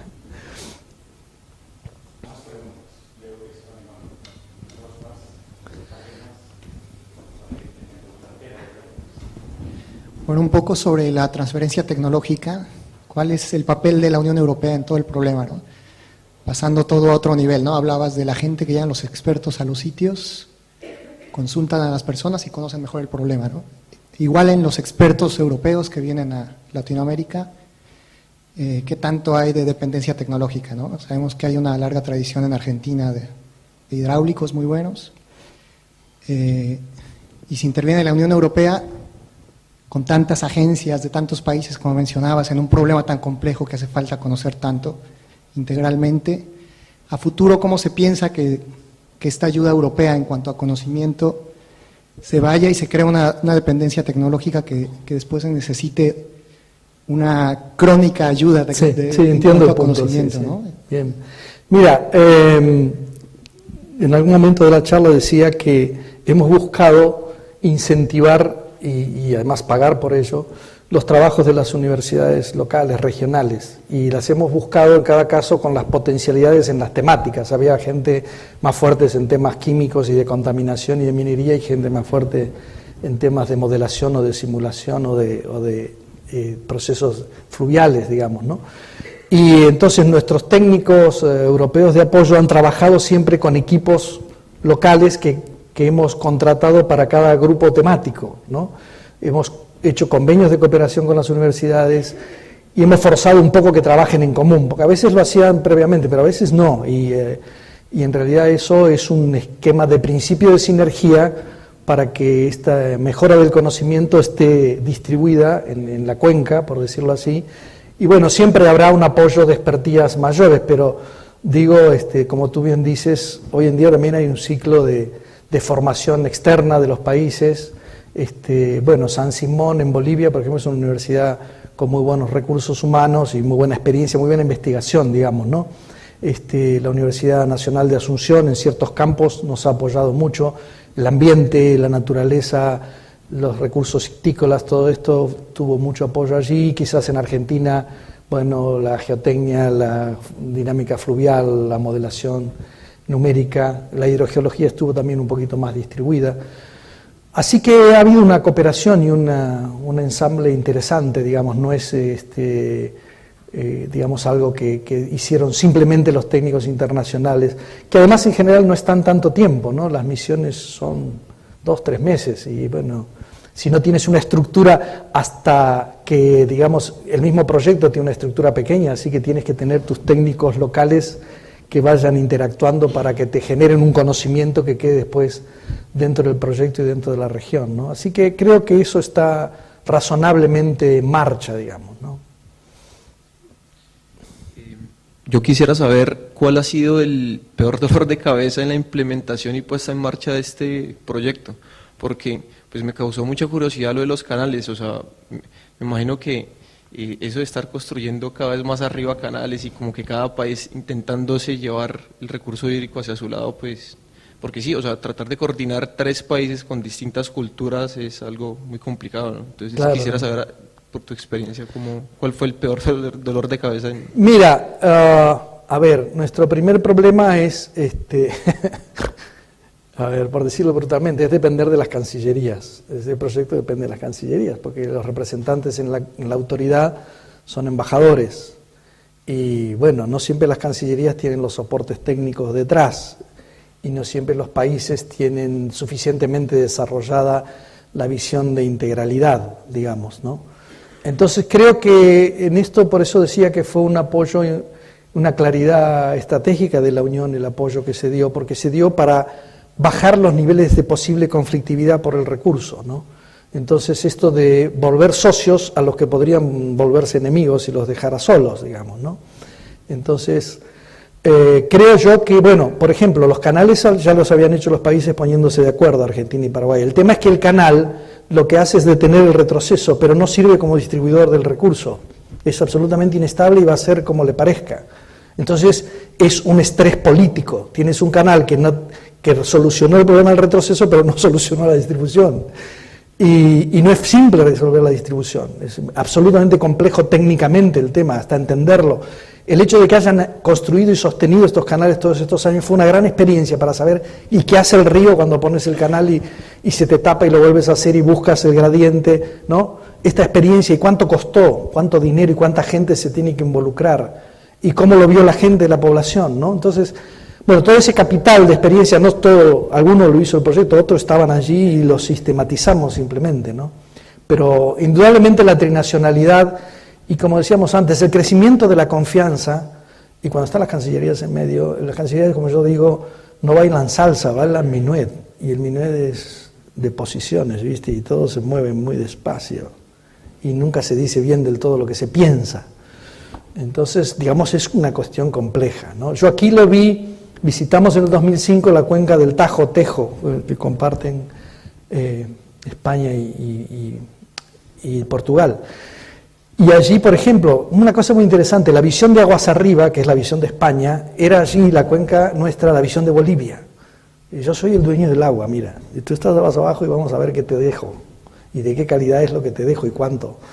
Y el de abajo, y además es más intensivo, es el que más riega, el que más, ¿no?, que quiere el uso más productivo. El de abajo, bueno, como tiene esa provisión de abajo, es más el que quiere cuestiones sostenibles, el que quiere un equilibrio en lo que se va a hacer, ¿no? Y fue una bonita experiencia por ver cuánto se tardó en llegar a los primeros acuerdos y cuán lento se ha avanzado, ¿no? Son cuestiones lentas, estas cuestiones. Bueno, es como decir, a ver, si tienes un problema con un vecino, ¿no?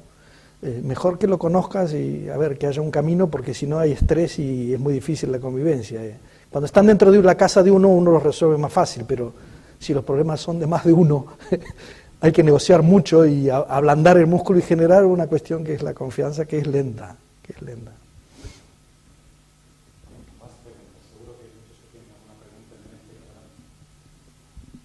Quería preguntar si se ha evaluado la capacidad acuífera de la zona, ya que parece que el río tiene una cierta aleatoriedad sobre dónde va, quizá con pozos se podría obtener el agua más fácilmente. Sí, digamos, a ver, en la cuenca alta es una cuenca de gran pendiente, muy permeable, digamos, y tiene el recurso, digamos, concentrado en los cursos, digamos, no hay un alto nivel de recursos freáticos o subsuperficiales.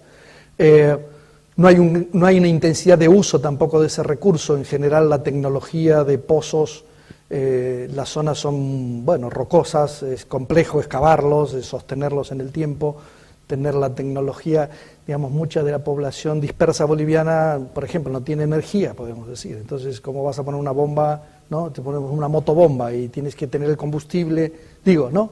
Hay ciertos esquemas de hábitat y de sostenibilidad cultural que hacen poco viable eso. En cambio, el recurso superficial se lo trabaja más. El tramo medio, después que el río sale del subandino y empieza a entrar en la planicie, es un tramo que estudiamos en particular para ver los grados de recarga, porque allí hay una zona de acuífero que se llama Irendá Toba Tarijeño. Irendá me recuerda a mi señora que es de Paraguay, entonces conoce bien el acuífero. Y es geóloga además, así que ahora me va a retar cuando termine porque voy a decir alguna mentira técnica.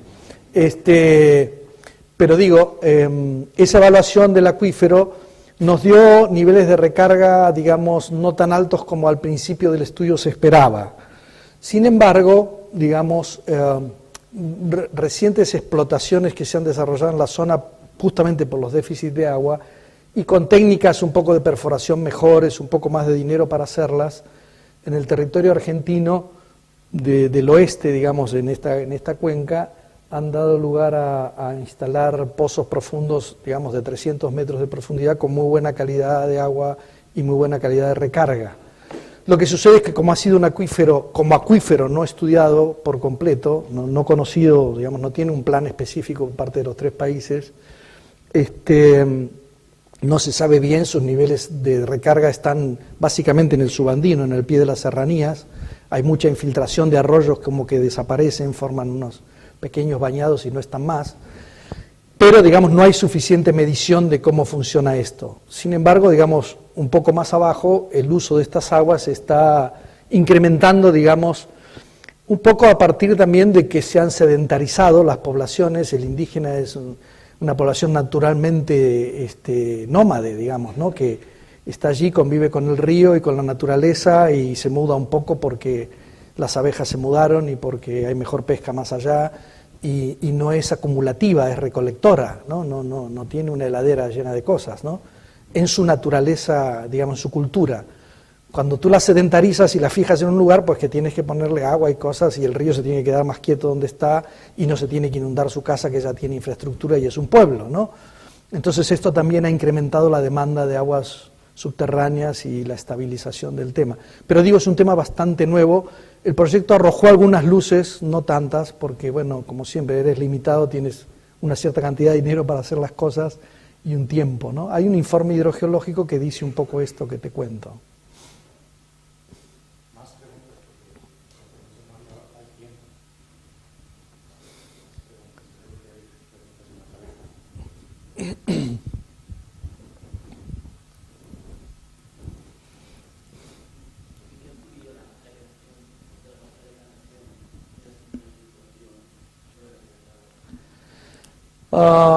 Bueno, digamos, los diques de cola esos que se establecieron, digamos, tienen una eficiencia de lo que está en suspensión de metales pesados que es, digamos, un 95% de la contaminación es la que está en suspensión en los sedimentos que van con el agua.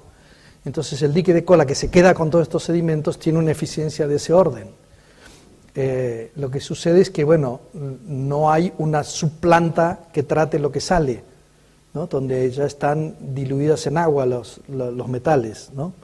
Pero, digamos, un avance importante y un monitoreo permanente hicimos durante los años del proyecto y, bueno, siempre asociados con los locales, con la Intendencia de Potosí, de Chuquisaca, con las prefecturas, para que este trabajo fuera tomado por ellos. Era su gente el que lo hacía, compartíamos, ajustábamos entre los 3 países las normas de toma de aguas y se comparten los resultados. Digamos, la existencia de un ente trinacional empieza a dar transparencia.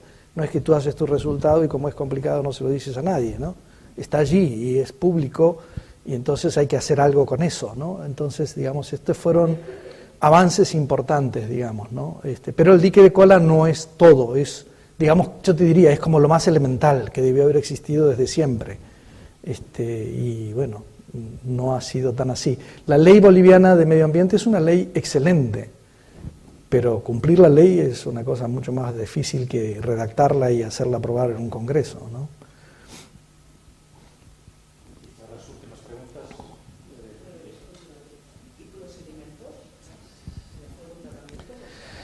Esos sedimentos que quedan allí se encapsulan, digamos, cuando llenas el dique de colas, lo tapas, lo cierras y queda un encapsulado. Es un pasivo ambiental importante que tiene que estar convenientemente abandonado y tienes que hacer un nuevo dique de colas en otra subcuenca, ¿no? Este es un tema, digamos, si las plantas trataran mejor sus residuos, ese caudal que estaba por allí, que decía 130 litros por segundo, debía ser 5 litros por segundo. Porque tienes que reciclar el agua dentro de tu misma planta y largarme lo que ya es una pasta muy densa y que no me ocupa un volumen enorme de sedimentos húmedos, digamos, ¿no? Pero estos procesos, bueno, requiere que también el que hace la minería se tecnifique, y hay escalas. Allí está la minería muy corporativa, muy popular, que como que no tiene dinero para hacer las cosas, y está la mega minería que hace algunas cosas y también compra otras conciencias y así, ¿no? Entonces el equilibrio es un poco intermedio allí, ¿no? Pero, digamos, creo que hay un crecimiento fuerte de la conciencia de la necesidad de estas articulaciones, pero siempre es lento, ¿no? Bueno, pues nada más, finalizamos la conferencia. Deciros 3 cositas simplemente. La primera es agradeceros a todos vuestra asistencia. La segunda, dar las gracias al profesor Fernando Zárate por esta magistral lección sobre la cuenca del río Pilcomayo, y recordaros que el próximo miércoles es la última conferencia del ciclo sobre el impacto visual en las obras públicas. Nada más. Muchísimas gracias. Muchas gracias. Muchas gracias a ustedes. Bueno, bien, gracias a ustedes. Encantado de estar en la casa, ¿eh? Muy bien. Bueno. Muy completo. Sí. Has tocado tantos temas, yo creo que con más tiempo de preguntas hubieran salido más preguntas. Sí. La minería, nadie te pregunta apenas nada. Lo de dineros, ¿no? De inversión, no sé. Es muy completo. Supongo que el problema más